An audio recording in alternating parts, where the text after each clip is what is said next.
নম্বর আয়াতে আল্লাহ পাক শোনাচ্ছে ইয়াউমা তারাউনাহা তাদখালু কুল্লু মুরদিআতিন আম্মা আরদাআত ওয়া তাদাউ কুল্লু দাতি হামলিন হামলাহা ওয়া তারান নাসা সুকারা ওয়া মা হুম বিসুকারা ওয়ালাকিন্না আযাবাল্লাহি শাদীদ।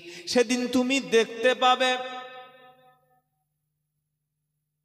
মায়ের স্তনে দুধ আছে, দুগ্ধবতী মা তার সন্তানকে দুধ খাওয়ানোর কথা সেদিন ভুলে যাবে।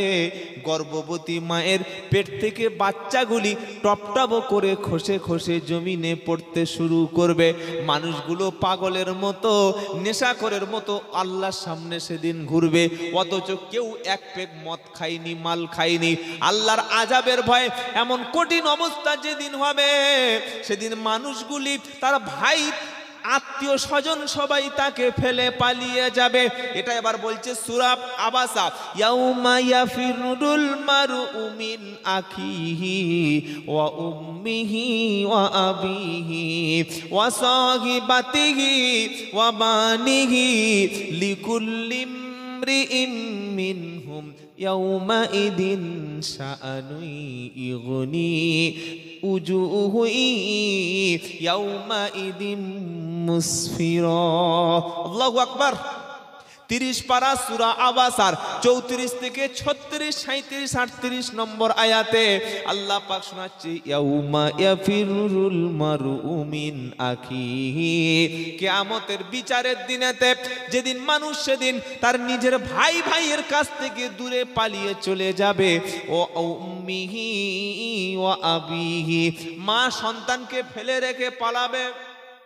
আল্লাহু আকবার, কি আশ্চর্য কথা! কোরআন বিশ্বাস হচ্ছে না? বানিয়ে বলছি বলে মনে হচ্ছে, বানাচ্ছি বলে মনে হচ্ছে নাকি? বানানো কথা 2023-এ চলে না, চলতে দেবেন না। তাহলে কানে হাত দিয়ে বাবারা আমার আব্বা এই করেছে, দাদু, আরে এসব বলে কি লাভ আছে? আল্লাহ কি বলেছে তাই বল, রসুলে কারীম কি করেছে সেটাই বলো। তোমার নানা কি করেছে, দাদু কি করেছে শুনিয়ে লাভ আছে? আল্লাহ পাক সাফ শুনিয়ে দিচ্ছে ইয়াউমা ইয়াফিরুল মারউ মিন আখিহি। ভাই যেদিন পালিয়ে যাবে, মা সেদিন সন্তানকে রেখে দৌড় দেবে। বাপ সেদিন বলবে দুনিয়াতে সন্তান বলতে কিছু ছিল না। বান্দা সেদিন ছুটে গিয়ে আপন স্ত্রীর কাছে আশ্রয় নেবে, গিয়ে বলবে বিবি সত্যি করে বলো তোমাকে আমি ভালোবেসেছিলাম কিনা। বিবি বলবে দুনিয়াতে স্বামী বলতে কেউ ছিল না। সেদিন সন্তান বলবে পিতা তুমি আমাকে সন্তান যেন বলো না। বলে এটা কোথায় ঘোষণা, ইয়া আইয়ুহান নাসুত্তাকু রব্বাকুম ওয়াখশাউ ইয়াওমান লা ইয়াজজি ওয়ালিদুন আও ওয়ালাদিহি ওয়ালা মাউলুদুন হুয়া জাজিন আও ওয়ালিদিহি শাইআ ইন্না ওয়াদাল্লাহি হাক্ক ফালা তাগুররান্নাকুমুল হায়াতুদ দুনিয়া। যাতে ঠকতে না হয় আল্লাহ সাফ শুনিয়ে দিয়ে গেছে, শোনো ঠকবাজদের পাল্লায় পড়ো না। 21 পারা 13 পৃষ্ঠা 7, 8, 9 নম্বর লাইনে 33 নম্বর আয়াতে আল্লাহ পাক শুনিয়ে দিচ্ছে ইয়া আইয়ুহান নাসুত্তাকু রব্বাকুম ওয়াখশাউ ইয়াওমান লা ইয়াজজি ওয়ালিদুন আও ওয়ালাদিহি। সেদিনকে ভয় করো, সেই আল্লাহকে ভয় করো। কিয়ামতের দিনকে ভয় করো, যেদিন মানুষ সেদিন কেউ কারোর কোনো উপকারে আসবে না, সেদিন কেউ কারোর কোনো বিনিময় দিতে পারবে না, কেউ কারোর সেদিন সহযোগিতা করতে পারবে না। জন্ম দেওয়া পিতা সেদিন ছেলেকে ছেলে বলে পরিচয় দেবে না। ছেলে সেদিন বলবে দুনিয়াতে আব্বা বলতে আমার কিছু ছিল না। এমন কঠিন পরিস্থিতিতে গুনাহগার ব্যক্তিদেরকে আল্লাহ সেদিন সাইড করে দেবে। ওয়ামতাজুল ইয়াউমা আইয়ুহাল মুজরিমুন। কোরআন যদি বুঝতেন চোখ থেকে পানি পড়তো একটা একটা করে। দুর্ভাগ্য, সারা জীবন আপনাদের ঠকিয়ে গেছে, খালি বলেছে বাবা আমাদের সঙ্গে থাকবে আমরা পার করে দেব। সেদিন নবীরা ভয়ে প্রকম্পিত হয়ে যাবে। নিজের আমল ঠিক করুন, ইনশাআল্লাহ নাজাত পেয়ে যাবে। সুবহানাল্লাহ। রেজাল্ট খারাপ, রেজাল্ট খারাপ, কে আপনাকে পাস করবে ভাই বলেন? জমিতে ধান হয়নি, শুধু আগড়া, চিটে, ভুসি, বলছে আমি এবছর প্রচুর লাভ করব। কিভাবে সম্ভব ভাই? পড়াশোনা করেননি, বই খোলেননি, বই দেখেনি, পাস করা সম্ভব? যাওয়ার সময় মা ডান পকেটে গোটা কত ওই টুকলি, বোঝেন না, টুকলি, বাম পকেটে টুকলি, পকেটে সব জায়গায় টুকলি দিয়েছে। পরীক্ষায় খাতা খুলে ও প্রশ্ন বুঝতেই পারে না এই যে টুকলির উত্তরটা কোথায় আছে। কি বলছেন বলেন? মসজিদের সঙ্গে সম্পর্ক করুন, আলেমদের সোহবতে যান, হাক্কানি ওলিদের সঙ্গে, হাক্কানি আলেমদের মজলিসে বসুন, ইমামের সঙ্গে সম্পর্ক করুন, কোরআনের সঙ্গে সম্পর্ক করুন, মাদ্রাসা ওয়ালাদের সঙ্গে সম্পর্ক করুন, মাদ্রাসা চালাচ্ছে যারা, মক্তবের প্রতিষ্ঠা করেছে যারা, ইসলামের খেদমত করছে যারা, তাদের সঙ্গে সম্পর্ক করুন। ইনশাআল্লাহ কিছুটা না কিছু উপকার হবে। সুবহানাল্লাহ। হবে না? হবে না? আতরের দোকানের সামনে গিয়ে যিনি আতর বিক্রি করছেন তার সামনে বসলে না কিনলেও সব রকম মাল এক ফোঁটা দু ফোঁটা যে ছড়িয়ে আছে ওই সেন্টটা গায়ে লাগতে পারে না? পারে না? ভেবে বলুন, সকাল থেকে সন্ধ্যা পর্যন্ত যাদের সঙ্গে আমরা বসি, যাদের সঙ্গে আমরা হাসি, যাদেরকে চা খাওয়াই, যাদের কাছে আমরা মেয়ে বিয়ে দিয়ে জামাই করেছি, যাদের পিছনে অর্থ খরচ করেছি, যাদেরকে আপন বলে মনে করি, ভাই এরা কি কেউ কখনো আল্লাহওয়ালা? এরা কি আল্লাহর লোক, আল্লাহর দলের লোক, রসুলের দলের লোক? এরা কি মাদ্রাসার সঙ্গে যুক্ত? এরা কি কোরআনের সঙ্গে যুক্ত? এরা কি দ্বীন ইসলামের সঙ্গে যুক্ত? যদি তারা যুক্ত থাকে তাহলে কিছুটা না কিছু লাভ আপনার হলে হতে, বলেন, হলে হতে পারে। কিন্তু যাদের সঙ্গে আমরা মিশেছি, সাদা পাঞ্জাবি পরি আপনাকে ঠকিয়ে গেছে, আপনি ধরতে পারেন নাই। এ সমাজ শুধু ঠকবাজের দ্বারাই চলছে। কি বলছেন বলেন? একদম উপর থেকে নিচু সব জায়গায় ঠকবাজদের বসবাস। যারা খাঁটি তাদের সমাজে কোনো মূল্য নাই। যারা হকের পথে আছে মানুষ তাদের চিনতে পারছে না। নাহাক যারা, যারা ঠুকে কলম ট্রেনের মধ্যে বলছে ভাই 12টার দাম 10টার দাম 12 টাকা, ঠুকে যারা বিক্রি করছে, বুক চালাচ্ছে, মুখ চালাচ্ছে, তারাই সমাজের নাম ছড়িয়ে গেছে। বুঝতে পারছেন না? পারছেন না? আর হাক্কানি যারা, খাঁটি যারা, আল্লাহওয়ালা যারা, তাদেরকে মানুষ চিনতে পারছে না। কথা বুঝেছেন? কত বড় বড় ওলামা আছে, কত বড় বড় শাইখুল হাদিস আছে, কত বড় বড় মুহাদ্দিস আছে, যাদের নামের শেষে কেউ কোনোদিন কিছু বড় বিশেষণ দেয় না। আর কোত্থেকে ছুটকো একটা মাল এসে বলছে আমি আন্তর্জাতিক খ্যাতি সম্পন্ন বক্তা। ভাই তোর পাসপোর্ট হয়নি, তুই ইন্টারন্যাশনাল হলি কিভাবে? সত্যটা বোঝা লাগবে ভাই। আপনাদের ঠকাচ্ছি আমরা, আপনাদের পয়সাকে আপনাদের ঠকিয়ে গেছে, সারা জীবন চালিয়ে এসছে। নামের আগে হাফেজ, কারি, মুফতি, মাওলানা লিখে দিয়েছে, নামের আগে আল্লামা লিখে দিয়েছে, নামের আগে পীর শব্দ জুড়ে দিয়েছে। পীর আর আল্লামা পাইকারি ভাবে বাজারে স্ট্যাম্প পাওয়া যায়, জানেন? স্ট্যাম্প, রবার স্ট্যাম্প পাওয়া যায় না? আচ্ছা, আমার কথা আপনাদের খারাপ লাগছে নাকি? ওলি কারা? ওলিটা কোরআন হাদিস থেকে আপনি চিনে নেন। কেন আপনি ঠকবেন জীবনে? বাজারে রবার স্ট্যাম্প পাওয়া যায়, ওই রবার স্ট্যাম্পে যদি আপনার নামটা লিখে কালিতে স্ট্যাম্প মেরে নিজের প্যাডে মারেন, ওটা আপনার নামেই রবার স্ট্যাম্প হবে। আপনি চোর হন, ডাকাত হন, মাস্টার হন, উকিল হন, মুফতি হন, পীর হন, ফকির হন, যাই হন, রবার স্ট্যাম্প যার নামে স্ট্যাম্প মারলে ব্র্যান্ডেডটা হবে তার নামে। আজকাল কিছু সমাজের বক্তা আছে যারা নিজেরা পীর বলেই দাবি করে, বক্তা বলে দাবি করে, হাক্কানি খাঁটি আলেম বলে দাবি করে, স্ট্যাম্প নিজেই লাগিয়ে নিয়েছে। অথচ আল্লাহ তাআলা ওলিদের স্ট্যাম্প কোরআনে তিনি স্বয়ং নিজেই লাগিয়ে দিয়েছে। বলুন সুবহানাল্লাহ। তারা কারা? এবার আসল প্রশ্নটা আসছে, ওলি কারা? দুটো সংজ্ঞা যার মধ্যে থাকবে। কি? আল্লাযীনা আমানু একদম নির্ভেজাল কথা, কোনো ভুল নাই। সুবহানাল্লাহ। কোরআন, কোরআনে ভুল আছে নাকি? পৃথিবীর সব বইতে ভুল থাকলে থাকতে পারে, পারে না? ইতিহাস বইতে ভুল থাকতে পারে, সায়েন্সের মধ্যে ভুল থাকতে পারে, ম্যাথমেটিক্সের মধ্যে ভুল থাকতে পারে, ভূগোলের মধ্যে ভুল থাকতে পারে, কোনো পীরের জীবনীতে ভুল থাকতে পারে, কোনো ব্যক্তির জীবনে ভুল থাকতে পারে, রবীন্দ্রনাথ ঠাকুরের গীতাঞ্জলিতে ভুল থাকতে পারে, মাইকেল মধুসূদন দত্তর বইতে ভুল থাকতে পারে, বঙ্কিমচন্দ্র চট্টোপাধ্যায় সাহিত্য সম্রাটের সাহিত্য ভুল থাকতে পারে, পারে না? পারে না? বিদ্যাসাগরের বর্ণ পরিচয় ভুল থাকতে পারে না? হ্যাঁ না বলেন?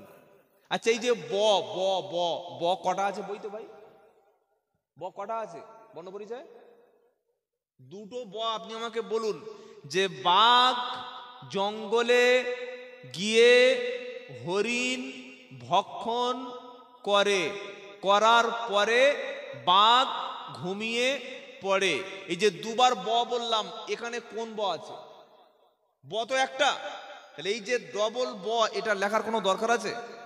আরেকটা আপনাকে দেখাচ্ছি, দেখবেন লিকার বলে একটা শব্দ আছে না, রি লি আছে না নাই? এই লিকার যে বিদ্যাসাগর বই থেকে উনি যে লিখেছেন, আমি তাকে সম্মান করছি, কিন্তু লিকারটা কোন জায়গায় ব্যবহার হয় আপনি বলুন। যে আমি সাহিত্য নিয়ে পড়াশোনা করেছি, লিকার এই কাজে ব্যবহার হয়? কোথায় ব্যবহার হয়? লিখেছে। মানুষের ভুল হতে পারে না? পারে। কিন্তু আল্লাহ তাআলার কোনো ভুল নাই, আল্লাহর কালামে কোনো ভুল নাই, আর কোরআন আমল করবে যারা, তারাও জান্নাতে যাবে, কোনো ভুল নাই। সুবহানাল্লাহ। আমরা সেই কিতাব অনুসরণ করি, আমরা সেই কিতাব পেয়েছি যার মধ্যে ভুল নাই। তো এই কোরআনে আল্লাহ বলছে, কি বলছে? আল্লাযীনা আমানু। ওলির সংজ্ঞাটা চিনো? বড় পাঞ্জাবি দেখে পিছনে ছুটে যেও না। আল্লাযীনা আমানু ওয়া কানু ইয়াত্তাকুন। ওলি হলো তারা, খাঁটি আল্লাহর ওলি হলো তারা। প্রথম শর্ত হলো ঈমানদার হবে যারা, দ্বিতীয় শর্ত হলো মুত্তাকি হবে যারা, পরেজগার ব্যক্তি যারা। ঈমান আনার পরে আল্লাহর দেখে সবচাইতে খোদাভীরু মুত্তাকি হবে যে আল্লাহর ওলি ব্যক্তি হলো সে। জোরে বলো সুবহানাল্লাহ। হোক লস্করের বাড়ি, হোক গাজীর ছেলে, হোক ঘোরামির ছেলে, হোক হালদারের ছেলে, তরফদারের ছেলে, সাপুইয়ের ছেলে, মিদ্দের ছেলে, মন্ডলের ছেলে, হালদারের ছেলে, যদি তার মধ্যে খাঁটি ঈমান থাকে, সে ব্যক্তি যদি আল্লাহকে সবচাইতে বেশি ভয় পায়, আল্লাহ বলছেন ও হলো আমার ওলি। জোরে বলুন না। কিন্তু আমরা কি বলেছি? আমাদের স্ট্যাম্প লাগবে, বংশের স্ট্যাম্প, রক্ত সম্পর্ক লাগবে, এই জেলায় জন্ম নিতে হবে। না না, কোরআন সাফ শুনিয়ে দিয়েছে আমার ওলি হলো তারা ঈমান আনার পরে আমি আল্লাহ আমার দিকে সবচাইতে বেশি ভয় করেছে যারা, ওলি ব্যক্তি হলো তারা। সুবহানাল্লাহ। ওলি ব্যক্তি, খাঁটি পীর ব্যক্তি কখনো মিথ্যা কথা বলে না। খাঁটি ওলি ব্যক্তি কখনো জীবনে জমি বন্ধক দিয়ে খায় না। খাঁটি ওলি ব্যক্তি, পীর ব্যক্তি কখনো মূর্খদের কাছে কোরআনটাকে গোপন করে সত্য কথা গোপন করে না। খাঁটি ওলি ব্যক্তি, পীর ব্যক্তি জলসায় টাকা কম দিলে মুরিদের জামার কলার ধরে মুখ ফাটিয়ে দেয় না। খাঁটি ওলি ব্যক্তি কখনো কোনোদিন মসজিদে জিকির করতে নিষেধ করে না। খাঁটি ওলি ব্যক্তি বেনামাজিকে নামাজি বানায়। খাঁটি ওলি ব্যক্তি সুদখোরকে আল্লাহর পথে ফিরিয়ে আনে। খাঁটি ওলি ব্যক্তি জিনাখোর ব্যক্তিকে ফিরিয়ে আনে। খাঁটি ওলি ব্যক্তি, পীর ব্যক্তি সব সময় আল্লাহর কিতাব সমাজে প্রচার করে। খাঁটি ওলি ব্যক্তি, পীর ব্যক্তি কিতাব লিখে বক্তব্য করে গোটা সমাজের পরিবর্তন করায় যে সবচাইতে জামানার খাঁটি পীর হলো ওলি হলো সে।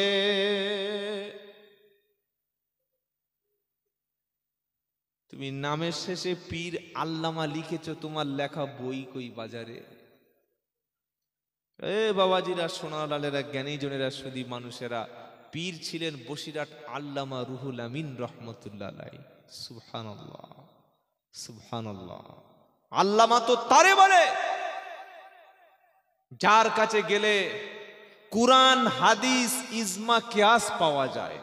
সুবহানাল্লাহ। আপনি আপনার ইমামের কাছে বসুন, আলেমের কাছে বসুন, আলেম পরীক্ষা করবেন কোরআন সুন্নাহ দিয়ে। আমরা কি করি? ইসলামকে জাস্টিফাই করি আলেম দিয়ে, যে এই আলেম এই জামা পরেছে মনে হচ্ছে এটা ইসলাম, এই পীর সাহেব এই দাড়ি রেখেছে মনে হচ্ছে এটা ইসলাম। না, ইসলামকে জাস্টিফাই আলেম দিয়ে নয়, বরং আলেমকে পীরকে জাস্টিফাই করবেন ইসলাম দিয়ে। কথা মনে থাকবে ইনশাআল্লাহ। 14টা বক্তা যদি 14 রকম জিকির করতে বলে, আমরা 14 রকম করব না সাহাবা এবং নবীদের মতো জিকির করব? ভাই কি বলছেন বলেন? ইয়েস। কেউ বলছে গোপ উড়িয়ে দাও, কেউ বলছে গোপ ছোট করে রাখো, কেউ বলছে গোপ এমন বড় করো যেন গাঁজা টানার সুবিধা হয়। তাহলে আমরা কোন গোপটা রাখবো? এই সব বক্তার কথা শুনবো না সাহাবা নবীদের কথা শুনবো? নবী বলেছেন গোপ ছোট করো, দাড়ি বড় করো, এটা নবীর হাদিস, আমরা নবীর কথাটা শুনবো। আল্লাহর নবী কাপড় পরতেন এই যে পায়ের গাঁটের উপরে আর হাঁটুর নিচে নিসফ শাক বলা হয়, হাঁটুর নিচে গাঁটের উপরে, এটাই হচ্ছে সুন্নাত। শুনতে পেলেন? এই রকম পোশাক যদি কেউ পরেন নিশ্চয়ই তিনি নবীর চরিত্রটা তার মধ্যে ধারণ করেছেন, বলুন সুবহানাল্লাহ। তামাম পৃথিবীর সব বক্তা, কেউ বলছে গোল জামা পরো, কেউ বলছে কাটা জামা পরো, কেউ বলছে শার্ট পরো, কেউ বলছে কোট পরো, কেউ বলছে টাই পরো, কেউ বলছে টাই ইহুদিদের। আমরা তো এসব কথায় যাব না ভাই। নবী বলে গেছে হাঁটুর নিচে পোশাক পরো, গাঁটের উপরে যেন পোশাক থাকে, এটাই সুন্নাত। আর মাইয়াতের পোশাকও হাঁটুর নিচে গাঁটের উপরে থাকে, এটাই সুন্নাত। সুবহানাল্লাহ। শুনতে পেলেন না? পেলেন না? নবী টুপি পরতেন, টুপির উপরে মাঝে মাঝে পাকড়ি পরতেন। এখন পাকড়ি নিয়ে আমাদের মধ্যে ঝামেলা, কেউ বলছে সবুজ কালারটা সুন্নাত, কেউ বলছে কালোটা, কেউ বলছে সাদাটা। আরে ভাই, যার মাথায় টুপি এখনো উঠিনি তার মাথায় টুপিটা পরা, ঝামেলা পরে করবি। কি ঝামেলা আমাদের মধ্যে হচ্ছে না? হয় না? ঝামেলার ইসলাম নয়, ইসলাম সমাধান দিয়েছে। সুবহানাল্লাহ। সমাধান চাও যদি জীবনে, মরণে ফিরে যাও, খুঁজে নাও চোখ রাখো কোরআনে। সুবহানাল্লাহ। সমাজের হাতে যদি সত্যি বলতে কোরআন থাকতো, মানুষ কখনো ফিতনায় পড়তো না। তো আল্লাহ পাক বলছেন আমার খাঁটি ওলি হলো তারা যারা ঈমান আনার পরে আল্লাহর দিকে বেশি ভয় করে, সেই হলো খাঁটি ওলি। তাদের জন্য সুসংবাদ, লাহুমুল বুশরা ফিল হায়াতিদ দুনিয়া ওয়া ফিল আখিরাহ। খাঁটি ওলিদের সুসংবাদ, দুনিয়াতে আল্লাহ তাদের সম্মান অনেক বাড়িয়ে দেবে। মানুষের মনের মধ্যে তাদের উপরে একটা মহাব্বত তৈরি করে দেবে। আর আখিরাতে খাঁটি ওলি ব্যক্তিদের চিন্তার কোনো কারণ নাই। যেদিন মানুষ বাপ ছেলের শত্রু হয়ে যাবে, স্ত্রী তার স্বামীর কাছ থেকে দূরে চলে যাবে, ওই সময় সবুজ, ওই সময় নূরের মিম্বারে আল্লাহর খাঁটি ওলি ব্যক্তিরা সেদিন বসে যাবে। জোরে বলো সুবহানাল্লাহ।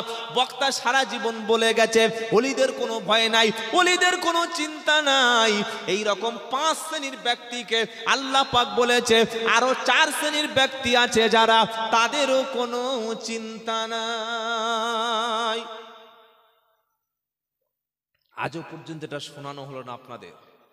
সারা জীবন কলম ঠোকা মতো বলে গিয়ে যায় ওলিদের কোনো ভয় নাই, কিন্তু আল্লাহ বলছে আরো 5 শ্রেণীর ব্যক্তি কোরআনে আছে, তাদেরও কিয়ামতে কোনো ভয় থাকবে না, চিন্তা থাকবে না। জোরে বলুন না সুবহানাল্লাহ। 5 শ্রেণী কারা শুনবেন? প্রথম চলুন সূরা বাকারা প্রথম পারা 8 পৃষ্ঠা 1 নম্বর লাইন 38 নম্বর আয়াত। কি বলছে? ফামান তাবিয়া হুদায়া ফালা খাউফুন আলাইহিম ওয়ালা হুম ইয়াহজানুন। যারা কোরআনকে অনুসরণ করেছে, কোরআনের মতো জীবন যাপন করেছে, তাদের কোনো ভয় নাই। কোরআন যাদের জীবনে ছিল, কোরআন আমাদের জীবনে আছে? সত্যি করে ভেবে বলুন। মরে যাওয়ার আগ পর্যন্ত তো কোরআন খুললাম না, বাপ মারা যাওয়ার আগ পর্যন্ত বাড়িতে কোরআন তো কোনোদিন পড়লাম না। ছেলেকে বিয়ে দিয়েছি যে মেয়েটার সাথে, তাকে কখনো তো কোরআনওয়ালা দেখে আনলাম না। নিজের ছেলে ইংলিশ শেখালাম মাসে 800 টাকা, সায়েন্স শেখালাম মাসে 1500 টাকা, ম্যাথমেটিক্স শেখালাম 700 টাকা। সত্যি করে ভেবে বলো, নিজেকে বলছে আমি কোরআনওয়ালা, আল্লাহ বলছে কোরআনওয়ালাদের আখেরাতে ভয় থাকবে না, কোরআনওয়ালাদের আখেরাতে কোনো চিন্তা থাকবে না। নিজের ছেলেটা এখনো কোরআন শরীফ পড়তে পারে না, এখনো আল্লাহর কালাম কখনো খুলে দেখে না। এ নিয়ে কত পার পেরেশানি হয়েছেন বলুন। রাত্রেবেলা তো শুয়ে শুয়ে চিন্তা করার দরকার ছিল, আল্লাহ যে কিতাব হাতে না থাকলে জান্নাত পাওয়া যাবে না, যে কিতাব জান্নাতের গ্যারান্টার, যে কিতাব সাথে থাকলে জান্নাতি হবে। কোরআন আখিরাতে হাসরের ময়দানে কোরআন বান্দার সুপারিশকারী হবে। এখানে সুবহানাল্লাহ বলার দরকার নাই। কোরআনের এত বড় কথা শুনে মুখ দিয়ে সুবহানাল্লাহ বার হলো না, হবে কি করে? আমাদের ভিটামিন বক্তব্য তো শুনিয়ে চলে গেছে সমস্ত বক্তারা। কোরআন আপনাকে হাসরের ময়দানে হয় পক্ষে থাকবে অথবা বিপক্ষে থাকবে। যদি আপনি দুনিয়াতে কোরআনের পাশে থাকেন, কোরআনের পক্ষে থাকেন, কোরআনকে ধরে থাকেন, কোরআনের সাথে থাকেন, কোরআন ওয়ালাদের সঙ্গে থাকেন, মাদ্রাসা ওয়ালাদের সাথে থাকেন, কোরআনের পথে আপনি সময় দেন, কোরআন আপনাকে ছাড়বে না। সুবহানাল্লাহ। আর যদি জিন্দেগিতে কোরআন না থাকে, বাড়িতে কোরআন নাই, খালি একটা মোটা বিয়ের সময় কিনে উপরে রেখে দিয়েছে, রমজান মাস আসলে মেয়েরা দুলে দুলে পড়ে, আউযু বিল্লাহি মিনাশ শাইতানির রাজিম বিসমিল্লাহির রহমানির রহিম। এত দুলছিস কেন রে? বমি উঠে যাবে তো, হ্যাঁ? অত শুদ্ধ নয়। 27 দিনে এক খতম বাড়ির মেয়েরা। সুবহানাল্লাহ, যা পড়া, আল্লাহ যে কি ধোনা ধুনবে আল্লাহই জানে। কে এদের মাথায় যে কামড়ে বলেছে তোর খতম করতে হবে? হযরতে ওমর ফারুক রাদিয়াল্লাহু আনহু একটা আয়াত পড়তেন, সে আয়াতের উপর আমল করতেন, আবার সামনে একটা আয়াত তেলাওয়াত করতেন। সুবহানাল্লাহ। আর আমাদের কিছু মুসলমানের বাড়িতে একদিনে সকাল থেকে জোহর পর্যন্ত এক খতম পড়া হয়। কি হয় আপনাদের এখানে নাকি? হ্যাঁ, সকাল থেকে জোহর এক খতম। আস্তাগফিরুল্লাহিল আযীম, আস্তাগফিরুল্লাহ। ও যে কি খতম আপনার করে গেছে, সত্যি কথাটা বললে আপনি ওকে ধরে এনে এক্ষুনি কুড়িতে বেঁধে রাখতেন। এই এত বড় স্বাধীন করলি কেন? বলবো সত্যি কথা, বলবো কথা বলে না, চা হয় হোক বলে দিয়ে যাই। কি বুঝলেন?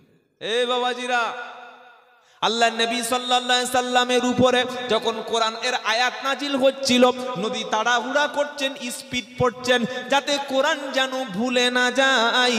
আল্লাহ তাআলা জিব্রাইলকে পাঠিয়ে বললেন, জিব্রাইল আমার নবীর কাছে মেসেজটা শেয়ার করো, আমার নবীর কাছে বার্তাটা পৌঁছে দাও। লা তুহাররিক বিহি লিসানাকা লিতাজালা বিহি ইন্না আলাইনা জামআহু ওয়া কুরআনা ফাইদা করানাহু ফাত্তাবি কুরআনা। সুবহানাল্লাহ, কি আশ্চর্য কিতাব। 29 পারা সূরা কিয়ামার 16, 17 নম্বর, 15 নম্বর আয়াতে আল্লাহ পাক তার নবীকে শোনাচ্ছে, লা তুহাররিক বিহি লিসানাক। নবী, হে আমার প্রিয় নবী, কোরআন মুখস্থ করার জন্য, কোরআন ঠোঁটস্থ করার জন্য, কোরআন মেমোরাইজ করার জন্য আপনার ঠোঁটটাকে দ্রুত সঞ্চালন করবেন না। আমি দেখতে পাচ্ছি খুব জোরে আপনি কোরআন পড়ছেন। কে বলছেন? জোরে বলেন না।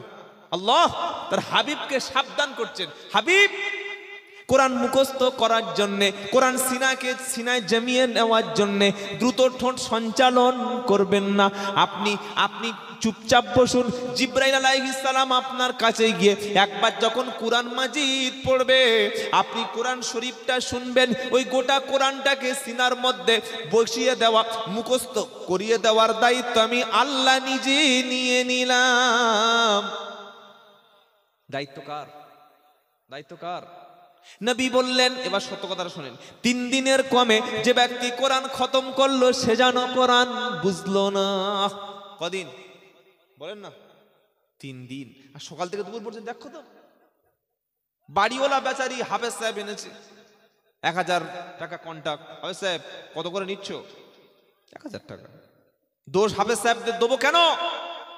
যে গ্রামের মানুষ 30 লাখ টাকার মসজিদ করতে পারে সেই গ্রামে যদি ইমামের বেতন 10,000 টাকা না দেয় তো হাফেজ সাহেব তো এক কদম কেন, আমার তো মনে হয় এক পারা পড়ে 20,000 টাকা নেওয়া দরকার। কি বলছেন আপনারা? 30 লাখ টাকার মসজিদ করলে তো ইমামের মাইনেটা 10,000 দিলে কেন? দিলে না কেন? তোমার বাপের টাকা তুমি দিচ্ছ, ওটা তো গ্রামের টাকা না। গরিব এলাকা চলে কিভাবে? তো গরিব এলাকা মসজিদের টাইলসটা বসিয়েছে কোত্থেকে? ওটা কি সরকারি টাইলস? মসজিদে দেখি এসি লাগছে কেন? ফ্যানে নামাজ হয় না? এত গরম হয়ে গেছে, এত ইমানের জোশ বেড়ে গেছে, এসি লাগাতে হবে? এসি লাগিয়েছো ভালো কথা, কিন্তু ইমামের ওই বেতনটা, ইমামের অন্তরটা ঠান্ডা হচ্ছে তো? ইমামের সংসারটা চলছে তো? ইমামের বাড়িতে মাসে শেষে যে টাকাটা পাঠাচ্ছে ইমামের বাপ ইমামের উপরে খুশি আছে তো? ইমাম যদি মাসের শেষে 10,000 টাকা বাড়িতে না পাঠাতে পারে, আপনি বলুন, আপনার দুটো ছেলে দুটো মেয়ে, বড় ছেলে কাজ করতে গেছে কলকাতা কিংবা ব্যাঙ্গালোর কিংবা হাওড়া হুগলি, মাসের শেষে আপনার বড় ছেলে যদি আপনার সংসারে 10,000 টাকা না পাঠিয়ে 3,000 টাকা 4,000 টাকা পাঠায়, বলুন আপনি বাপ হিসেবে ছেলের উপর খুশি থাকবেন? চুপচাপ কথা বলবেন যে না, বাপ বলবে এরকম ছেলে দরকার নেই।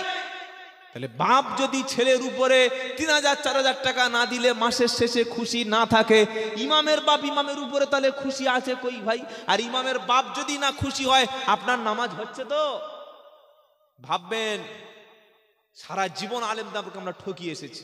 আলেম মানে ফ্রি, ইংলিশ পড়াচ্ছে 1,000 টাকা অগ্রিম দিয়ে আসছে স্যারকে, স্যার আমার ছেলেকে grammar, article, noun, প্রাউন, verb, adjective, tense গুলে খাইয়ে দেবেন। কই হাফেজ সাহেবকে তো বলেননি আমার ছেলেটা 12 বছর বয়স হয়ে গেল, 14 বছর বয়স হয়ে গেল, মাধ্যমিক পরীক্ষা দিতে যাবে, এইচএস তারপরে দেবে, তারপরে এই গ্রাজুয়েশন, তারপরে এমএ পড়ার পরে ভালো ব্যবসা করবে, আমার ছেলে বিয়ে করবে, বিয়ে করে স্ত্রীর কাছে থেকে নাপাক হয়ে গেলে কিভাবে গোসল দিতে হয়, গোসল করতে হয় শিখিয়ে দিন, আপনার 500 টাকা দিচ্ছি। বলেছেন কখনো? আপনি ইমাম সাহেব মসজিদ থেকে চলে গেলে আমাদের গ্রামে নামাজ পড়ানোর লোক নাই, আপনি এমন সন্তান আমার তৈরি করুন, আপনার অবর্তমানে আমার ছেলে মসজিদে ইমামতি করবে, দিলাম 3,000 টাকা মাসে। কই কোনো বাপ গিয়ে বলেছেন? বলতে পারেননি। শিক্ষার জন্যই জাতি খরচ করে না। আমি কালকে আসামে বলেছি, আসামের মানুষ খালি বলছে হুজুর দোয়া করুন। আমি বললাম ভাই দোয়ায় যদি সব হয়ে যায় তাহলে নবী তায়েফে গিয়ে মার খাবে কেন? নবী তো হাত তুলে বলতে পারতেন আল্লাহ 10,000 ফেরেশতা পাঠাও, 20,000 ফেরেশতা পাঠাও। পাঠাতেন না? পাঠাতেন না? না, সব জায়গায় দোয়াতে কাজ। বলেন দোয়াতে সব জায়গায় কাজ হয়? কিছু কিছু জায়গায় পরিশ্রম করতে হয়। আসামের মানুষ আমাকে বলল দোয়া করুন, আমরা খুব বিপদে।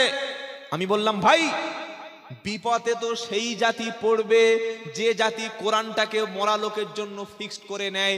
বিপদে তো সেই জাতি পড়বে যে জাতি মাসের শেষে ইমামের হাতে 10,000 টাকা তুলে দিতে পারে না।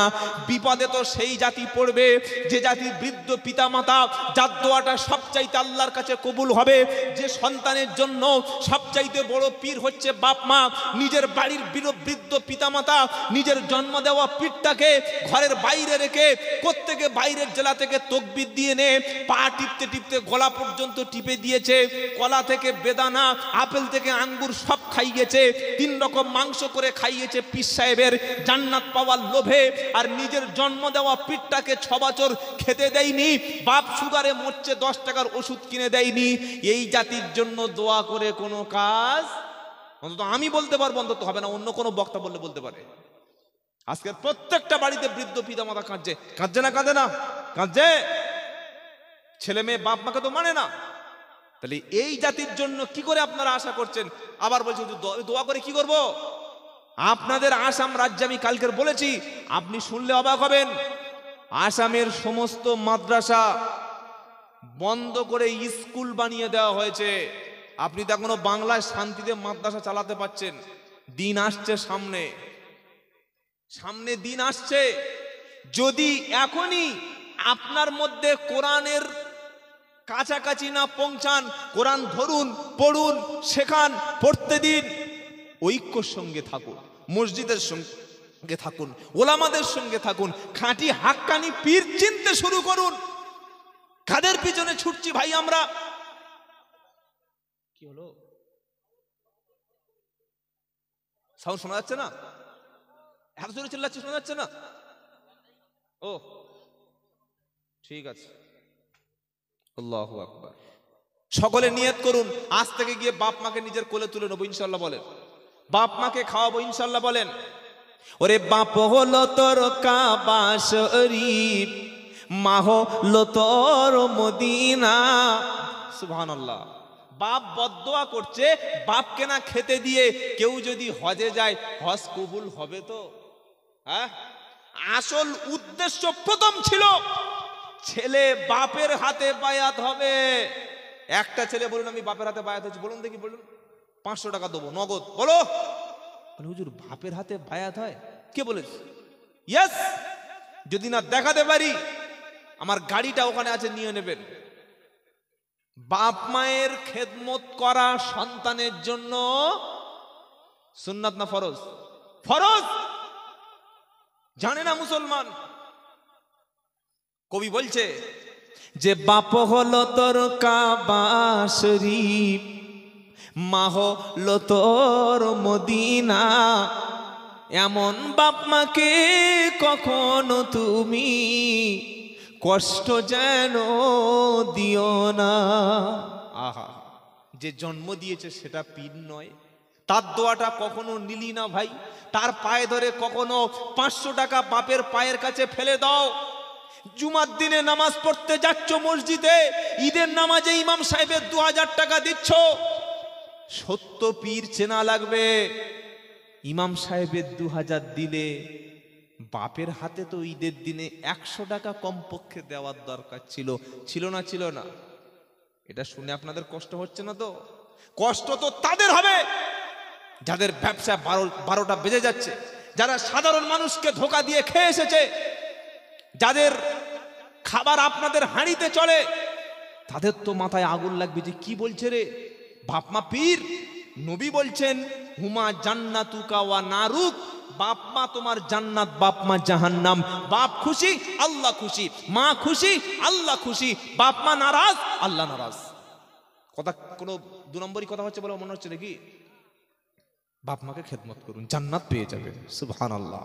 কোনো রোগ হবে না, কোনো বিপদ হবে না, কোনো রকমের মুসিবতে আল্লাহ আপনাকে ফেলবে না, বলুন সুবহানাল্লাহ। তো যেটা শোনাচ্ছিলাম ভাই, আজকের মুসলমানদের দুর্দশার প্রধান কারণ হচ্ছে শিক্ষা থেকে আমরা দূরে সরে এসেছি। ইমাম সাহেবের বেতনটা মাসের শেষে আমি আব্দুল্লাহ জুবায়ের অনুরোধ করে বলে যাচ্ছি, অন্তত 10,000 টাকা ইমামের হাতে তুলে দেবেন, বলুন ইনশাআল্লাহ। ইনশাআল্লাহ বলেন। আর 10,000 টাকা ইমাম সাহেব পেয়ে মুরগির লেগ পিস আর বড় কালো মুরগির সাদা ডিম ভিটামিন যুক্ত খেয়ে ঘুমিয়ে পড়লে ইমামকে আল্লাহ ছাড়বে তো? কি বলছেন বলেন? মহল্লায় যদি একটা বেনামাজি থাকে, ইমামকে আল্লাহর সামনে সেদিন দাঁড় করানো হবে। মহল্লায় যদি একটা সুদখোর থাকে, ইমাম সাহেবকে আল্লাহর সামনে দাঁড়াতে সেদিন হবে। মহল্লায় যদি লোনের ব্যবসা চলে, মহিলা সমিতি চলে, ইমাম যদি মুখ বুজে সহ্য করে, মসজিদের সেক্রেটারি পথ চলে যাওয়ার ভয়ে যদি ভয় করে, ক্যাশিয়ার যদি টাকা জুমার দিনে না ওঠে এই জন্য যদি ভয় করে, সত্য কথা বলা বন্ধ করে, ইমাম ক্যাশিয়ার সেক্রেটারি আল্লাহ কিয়ামতের দিন একই দড়িতে বাঁধবে, বেঁধে জাহান্নামে ফেলবে। শুনতে পাচ্ছেন কিছু? শুনতে পাচ্ছেন না? ইমামকে জিজ্ঞাসা করা হবে, ইমাম তোমার মসজিদে কি কোরআন ছিল? ইমাম বলবে হ্যাঁ। আল্লাহ জিজ্ঞাসা করবে, ইমাম তোমার কোরআনের আর মদিনার কোরআন কি আলাদা? ইমাম সাহেব বলবে না, মদিনার কোরআন আর বাংলার কোরআন এক। আল্লাহ পাক জিজ্ঞাসা করবে, ইমাম নবীর উপরে যে কোরআন এসেছিল তোমার উপরে কি সেই কোরআন ছিল? ইমাম বলবে হ্যাঁ আল্লাহ সেই কোরআন ছিল। আল্লাহ বলবে, ইমাম নবীর উপরে যে কোরআন ছিল তার মধ্যে তো সুদের বিরুদ্ধে কথা বলা ছিল। তোমার ঘরে জুমার মসজিদে যে কোরআন ছিল তাকে তো সুদের বিরুদ্ধে কথা বলা ছিল। তুমি জুমার দিনে সপ্তাহে বছরে 53টা জুমা পেয়েছো, 2টো ঈদের নামাজ পেয়েছো, 53 বার জলসা করার সুযোগ পেয়েছো। সুদের কটা আয়াত আর হাদিস সমাজে তুমি বলেছো। 10,000 টাকার লেগ পিস বার করবে না? করবে না? কিছু বুঝতে পারছেন? ধরবে, ছাড় দেবে না ভাই। বক্তাকে জিজ্ঞাসা করবে, বক্তা তোমার সামনে শ্রোতা ছিল অধিকাংশ অশিক্ষিত, তারা কোরআন জানতো না, তুমি যেটা বলেছো শ্রোতা সেটা বিশ্বাস করেছে, তুমি কোরআনের হক কথাটা কেন গোপন করেছো বলো? আজ সুদের, মদের, জেনা, ব্যভিচার, জুয়া, অনলাইন গেম, এই সমস্তর বিরুদ্ধে যদি সমাজের ওলামারা, দায়িত্বশীল ব্যক্তিরা যদি কথা বলতো, মসজিদ কমিটি যদি দায়িত্ব নিত, জলসা দেওয়ার প্রয়োজন এত লাগতো না। আমরা কেন বলি না? যদি উত্তর 24 পরগনায় দাওয়াত কেটে যায়, তাই তো? যদি আমার পিছনে আর জহুজুর জহুজুর বলে মুসাফা করে 200 টাকা না দেয়, যদি আমার পাটে পাল লোক কমে যায়, যদি আমার মুরিদের ব্যবসায় ভাটা পড়ে যায়, কেন বলতে যাব? কেন বলবো? এই আশঙ্কা তো করেছিল মক্কার ইহুদিরা। 570 খ্রিস্টাব্দে নবীর জন্ম হলো, 40 বছর বয়সে আসমান থেকে নবীর কাছে কিতাব এসে গেল। জোরে সুবহানাল্লাহ বলুন। যখন কিতাব এসে গেল, নবীকে বলা হলো ইনি হচ্ছে তোমাদের পথ প্রদর্শক। বলুন সুবহানাল্লাহ। ইনি তোমাদের পথ দেখাবেন, নবীকে তোমরা মেনে নাও। কোথায় আছে? হুয়াল্লাযী আরসালা রাসূলাহু বিল হুদা ওয়া দীনিল হক লিইযহিরাহু আলাদ দীনি কুল্লিহি ওয়ালাউ কারিহাল মুশরিকুন। 10 পারা সূরা তাওবার 34 নম্বর আয়াতে আল্লাহ পাক শুনিয়ে দিচ্ছে, হুয়াল্লাযী আরসালা রাসূলাহু বিল হুদা ওয়া দীনিল হক লিইযহিরাহু আলাদ দীনি কুল্লিহি ওয়ালাউ কারিহাল মুশরিকুন। সুবহানাল্লাহ বলতে ইচ্ছা করে না? হুয়াল্লাযী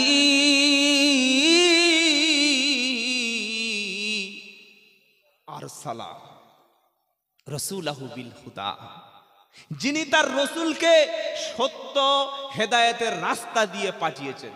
সুবহানাল্লাহ, আল্লাহু আকবার। আর কি করেছে? সমস্ত দিনের উপরে, সমস্ত ধর্মের উপরে, সমস্ত মতবাদের উপরে ইসলামকে আল্লাহ প্রাধান্য দিয়েছে। সুবহানাল্লাহ বলতে ইচ্ছা করে না? ওয়ালাউ কারিহাল মুশরিকুন, যদিও কাফের মুশরিকরা এটা অপছন্দ করে, তাদের গাত্রদাও হয়, তারা সহ্যই করতে পারে না।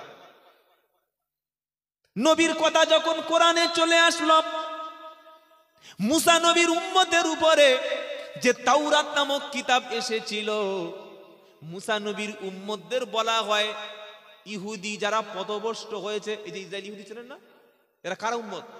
মুসা নবীর উম্মত। এরা সত্য গোপন করেছে।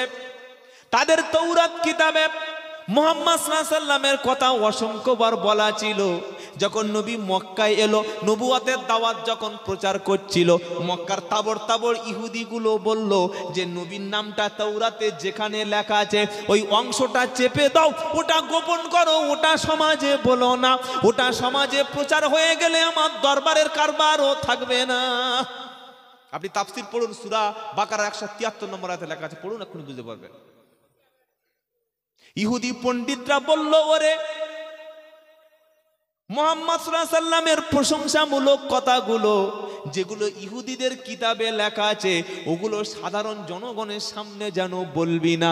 একবার যদি জনগণ জেনে যায় আমাদের ইহুদি ধর্মটা যেভাবে টিকে আছে, মিথ্যার উপরে টিকে আছে, সাধারণ মানুষদের আমরা তাদের রুজি, তাদের সাধারণ মানুষদেরকে বোকা বুঝিয়ে তাদেরকে আমার দরবারে এনে, তাদেরকে আমার বাড়ির সামনে এনে, তাদেরকে আমার গেড়া কলে ফেলে তাদের হাদিয়া উপর ঢৌকন দিয়ে যেভাবে পেট চালাচ্ছি, ব্যবসা চলছে, যদি মুহাম্মদ সাল্লামের সত্য ইসলামটা, সত্য কথাটা যদি মক্কার জমিনে একবার প্রকাশ হয়ে যায় যে তৌরাতে নবী মুহাম্মদ সাল্লাল্লাহু আলাইহি সাল্লামকে মানতে হবে, এটা যদি একবার মক্কার মানুষ জেনে যায়, আমাদের বাপদাদার ধর্ম শেষ হয়ে যাবে, আমাদের কারবার গুটিয়ে যাবে, আমাদের দরবার সঙ্গে সঙ্গে ভাঙন ধরবে।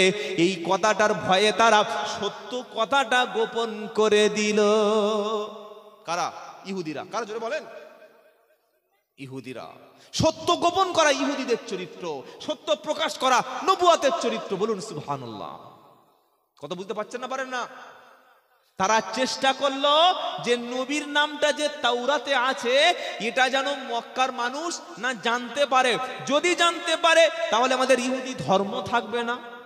যারা আমাদের কাছে এসে হাদিয়া দিচ্ছে, উপঢৌকন দিচ্ছে, আমাদের পয়সা দিচ্ছে, আমাদের খাওয়াচ্ছে, তাদের টাকায় আমাদের পেট চলছে, তাদের টাকায় আমাদের রুটি রুজি হচ্ছে, আমরা আরাম আয়েশ করছি, গাড়ি বাড়ি করছি। যদি একবার চিনে যায় যে মুহাম্মদ সত্য নবী, আমাদের কাছে আসা বাদ দিয়ে সবাই আল্লাহর নবীর দরবারে চলে যাবে। বলুন সুবহানাল্লাহ। সুবহানাল্লাহ বলতে ইচ্ছা করে না? কোন দিকে যাবে মানুষ তখন? নবীর দিকে। তখন তো আর কি ইহুদিদের ধর্মে যাবে না। তাই তারা সত্যটাকে গোপন করে তুচ্ছ মূল্য পাওয়ার জন্য কিতাবের অংশে গোপন করলো। এদের চরিত্রটা যখন আল্লাহ তাআলা দেখলেন এবার এদের মুখোশ খুলে দেওয়া দরকার, এই সময় আল্লাহ তাআলা কোরআনে ইহুদিদের চরিত্র বলে দিল। ওই ইহুদিদের ধর্মযাজক পীররা, গুরুরা, আহবার এবং রুহবার যারা আহবার আর রুহবান, ইহুদিদের পণ্ডিতরা যারা নবীর নামটাকে তৌরাত থেকে চেপে দিয়েছিল, নবীর নামটাকে প্রকাশ করতে দেয়নি, কিছু এলাকার অন্ধ ভক্তদেরকে নিজের দলে ভিড়িয়ে তাদের মাথায় কাঁঠাল রেখে কভার করে খাওয়ার জন্য বেশ কিছুদিন চলল। পরবর্তীকালে আল্লাহ যখন কোরআনে আয়াতটা দিয়ে দিল, এই অন্ধ ভক্তদের চোখ যখন খুলে গেল, তারা সকলে দল বলে গিয়ে আল্লাহর নবীর হাতে হাত দিয়ে কলেমা পড়ে মুসলমান হয়ে ইহুদি পণ্ডিতদেরকে তখন হত্যা করতে শুরু করলো। একবার জোরে বলুন না সুবহানাল্লাহ। সেই সত্যটা আজও বাংলার জমিনে কিছু মানুষ গোপন রেখেছে। কিছু বক্তা এখনো স্টেজে সত্য কথাটা বলছে না, গোপন করছে। কেন? জনগণ আমাদেরকে আর ভালোবাসবে না বলে। বলো যদি এই যে কথাটা বলছেন, এই যে ব্যাখ্যা বিশ্লেষণ যেগুলো সব উল্টো উল্টো লাগছে, এরকম কথা কোন আয়াতে আছে বলুন তো, আমি বাড়ি গিয়ে পড়ে দেখে নেবো। তাফসির ইবনে কাসির, তাফসিরে জালালাইন পড়ুন, বাংলা পড়তে পারলে কিনে পড়ুন। সূরার নাম বাকারা, পারা নাম্বার 2, পৃষ্ঠা নাম্বার 5, লাইন নাম্বার 3, আয়াত নাম্বার 173। সূরাটার নাম বাকারা। আর কিছু বলতে হবে নাকি? এতগুলো দলিল প্রমাণ দিয়ে শুনে বোঝার পরে যদি আপনাকে মানতে যদি কষ্ট হয়, তাহলে বুঝতে হবে আপনি অনেক আগে আবু জেহেল হয়ে গেছেন। কথা বুঝেছেন? বলে যদি আয়াতটা বলুন, এবার আসল কথাটা শুনে। ইহুদিদের চরিত্র বুঝতে পেরেছেন? নবীকে কেন তারা মানতে চায়নি? যে আল্লাহর নবীর কথাটা যদি প্রকাশ হয়ে যায়, ইহুদি ধর্মটা কি হবে? শেষ হয়ে যাবে, সবাই মুসলমান হয়ে যাবে। তাই সত্য গোপন করেছে। এবার আল্লাহ তাদের চরিত্রটা খুলে দিচ্ছে। কি বলছে? ইন্নাল্লাযীনা ইয়াকতুমুনা মা আনজালাল্লাহু মিনাল কিতাবি ওয়া ইয়াশতারুনা বিহি থামানান কলিলা উলাইকা মা ইয়াকুলুনা ফি বুতুনিহিম ইল্লান নার ওয়া লা ইউকাল্লিমুহুমুল্লাহু ইয়াওমাল কিয়ামাতি ওয়া লা ইউযাক্কিহিম ওয়া লাহুম আযাবুন আলীম। কি কঠিন কথা! ইন্নাল্লাযীনা ইয়াকতুমুনা মা আনজালাল্লাহু মিনাল কিতাবি। কোরআনের আরেকটা নাম কি বলেন না? কিতাব। ইন্নাল্লাযীনা, নিশ্চয়ই যারা, ইয়াকতুমুনা, সত্যকে গোপন করছে। আহা, কেন? মা আনজালাল্লাহু মিনাল কিতাবি ওয়া ইয়াশতারুনা বিহি সামানান কলিলা। আমি আল্লাহ যে কিতাব নাজিল করেছি, কোরআন পাঠিয়েছি, সেটার থেকে সত্যটাকে লুকাচ্ছে যারা। ওয়া ইয়াশতারুনা বিহি সামানান, বুঝতে পারছেন? ফিঙ্গার ল্যাঙ্গুয়েজ দেখে বুঝতে পারছেন না?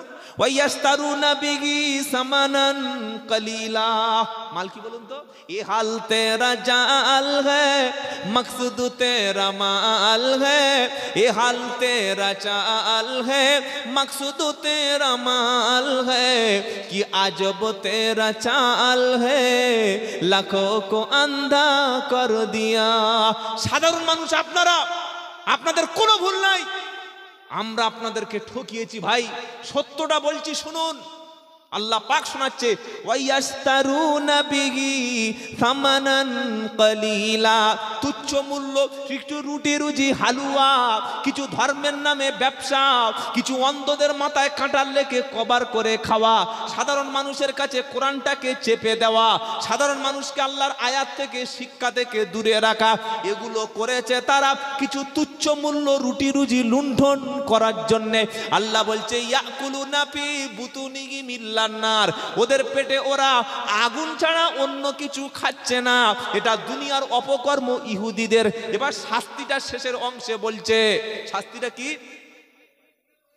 আল্লাহ পাক বলছেন, ওয়ালা ইউকাল্লিমুহুমুল্লাহু ইয়াউমাল কিয়ামা, এই ইহুদি যারা কোরআন চেপেছে, যারা নবীর নামটা সত্যটাকে চেপেছে, যারা, আমি আল্লাহ তাদের সঙ্গে কথা বলবো না। ওয়ালা ইউজাক্কিহিম, তাদেরকে পরিশুদ্ধ পবিত্রতা করব না। ওয়ালা হুম আযাবুন আলীম, তাদের জন্য রয়েছে মর্মান্তিক শাস্তি। কি বুঝলেন? সত্য গোপন করা, অবশেষে সত্য প্রকাশ হয়ে গেল। আল্লাহ নবীর হাতে হাত দিয়ে সকলে মুসলমান হয়ে কলেমা পড়লেন। সুবহানাল্লাহ। এই বাবাজিরা, জ্ঞানী জনেরা, সুধী মানুষরা, আল্লাহ ভাইরা, তাই কোরআনের কোনো অংশ জাতিকে গোপন রাখা যাবে না। যে হাফেজ সাহেব সকাল থেকে দুপুর পর্যন্ত আপনার বাড়িতে এক খতম পড়ার নাম করে যে পড়ে গেছে, আপনার কি বিশ্বাস উনি পুরোপুরি এক খতম পড়েছে মনে হচ্ছে আপনার? আপনি তো কোরআন জানেন না, তিনি যা বলেছেন তাই শুনেছেন, তাই বিশ্বাস করেছেন। সকাল 9টার সময় বাজার করে দাড়ি চেঁচে বাড়ি এসে বলছেন, হাফেজ সাহেব কত পারা হয়েছে? হাফেজ সাহেব চোখ মুজিয়ে বলে দিল 13 পারা চলছে। কত পারা? 13 পারা চলছে। আপনি বললেন হ্যাঁ ঠিক আছে। ভাই, একবার কি সত্যটা জানার চেষ্টা হলো না যে সকাল 7টায় যে ব্যক্তি কোরআন পড়তে বসলো না, আর 9টা থেকে 10টার মধ্যে 13টি পারা লোকটা পড়লো কিভাবে? আপনি তো জানেন না। কেন? আপনি ঠকে গেছেন। 11:30টার সময় হাফেজ সাহেবকে জিজ্ঞাসা করলো, হুজুর কত পারা চলছে? হাফেজ সাহেব চালাক, মাইনে দিচ্ছেন না মসজিদে, তা চলবে কিভাবে? যখন 11:30টার সময় বাড়িওয়ালা জিজ্ঞাসা করছে কত পারা হচ্ছে, হাফেজ সাহেব কি বলেছে? উনি আর বাংলা বাংলা বলে নাই, উতলু মা উহিয়া মিনাল কিতাব আকিমিস সালাত ইন্নাস সালাতা তানহা আনিল ফাহশাই ওয়াল মুনকার ওয়ালাযিকরুল্লাহি আকবার। বাড়িওয়ালা শুনচার ঘাড় নাড়া দিচ্ছে, মনে করলে খুব হচ্ছে। তার মানে হাফেজ সাহেব বলছে যে 21 চলছে। কত চলছে বলেন না? 21। বেলা 12টা বাজে, বাড়িওয়ালা বলছে, হুজুর আমরা গোসল করে কি রেডি হব? তার মানে ফজরে গোসল করেছে। বলছে তুমি ফজরের নামাজ? বলছে হুজুর আজকের হয়নি। যার বাড়ি কোরআন শরীফ পড়া হচ্ছে সেই বাড়ির লোক ফরজ গোসল করেনি, সেই লোক ফজরের নামাজ পড়েনি। 12টার সময় বাড়িওয়ালা জিজ্ঞাসা করছে, হাফেজ সাহেব এবার কি ধুয়ে আসবো? যাই এবার ধুয়ে এসো। ধুয়ে মানে বুঝে না কি ধুয়ে আসবে? নাপাক ধুয়ে আসবে। আস্তাগফিরুল্লাহ। আপনি যদি সকাল থেকে হাফেজ সাহেবের পাশে বসে বসে কোরআনটা শুনতেন, উনি কি পৃষ্ঠা বেশি উল্টাতে পারত? পারত না। 12টা বাজে, বাড়িওয়ালা জিজ্ঞাসা করছে কত? হাফেজ সাহেব চালাক, কি বলছে? আর রহমান আল্লামাল কুরআন খলাকাল ইনসান আল্লামাহুল বায়ান আশ-শামসু ওয়াল কমারু বিহুসবান ওয়ান নাজমু ওয়াশ শাজারু ইয়াসজুদান।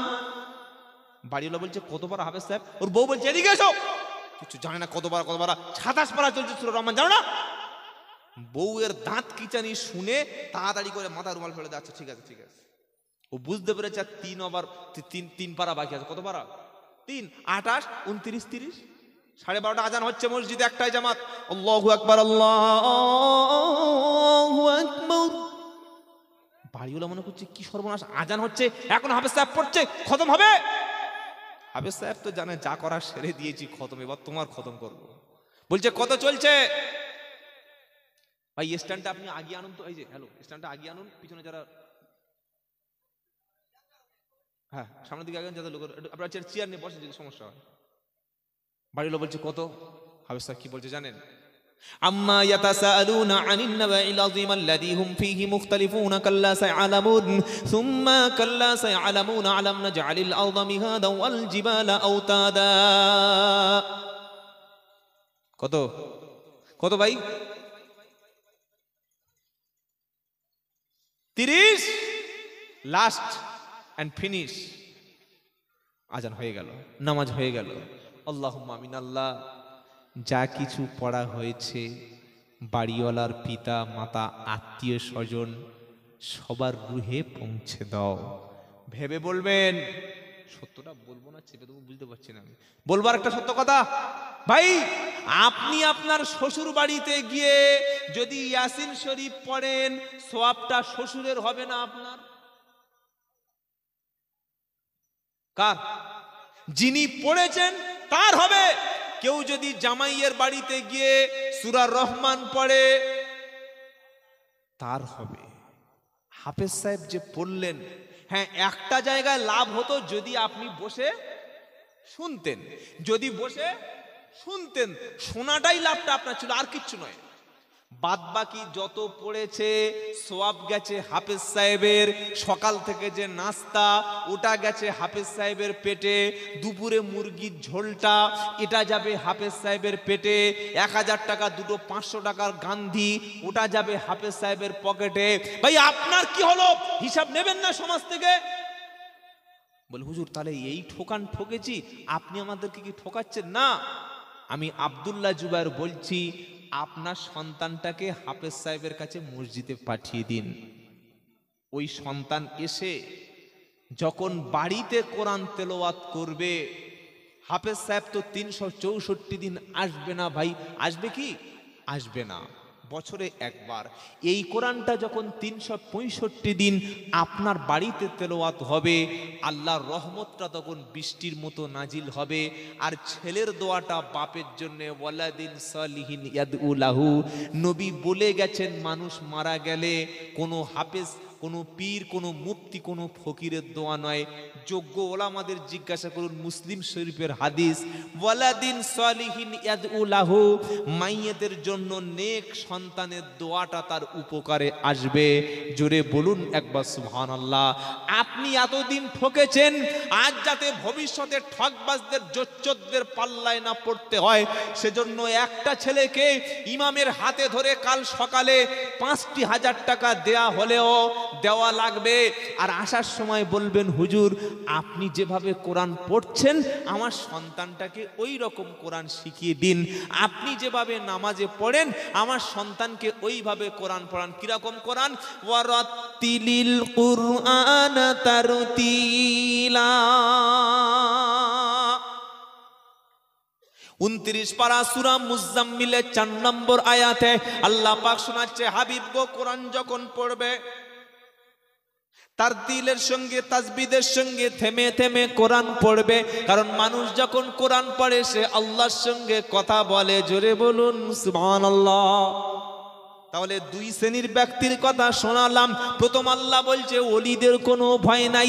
দ্বিতীয় আল্লাহ পাক সূরা বাকারার 38 নম্বর আয়াতে বলছে কোরআন যাদের সাথে আছে তাদের কোনো ভয় নাই।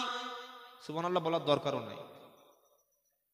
যদি নিজে না কোরআন পড়তে পারেন, নবী বললেন কুন আলিমা, হয় তুমি আলেম হও, আও মুতাআল্লিমান, আলেম না হতে পারো আলেমের ছাত্র হও, আও মুস্তামিআন, আলেমের ছাত্র যদি না হতে পারো আলেমের কথা শোনো, আও মুহিব্বা লাহু, আলেমের কথা শোনার সৌভাগ্য যদি না হয় কমপক্ষে আলেমের সঙ্গে মোহাব্বতটা তুমি রেখে দাও। ওয়ালা তাকুনিল খামিসা, 5 নম্বরের লোক জানো হয়েও না।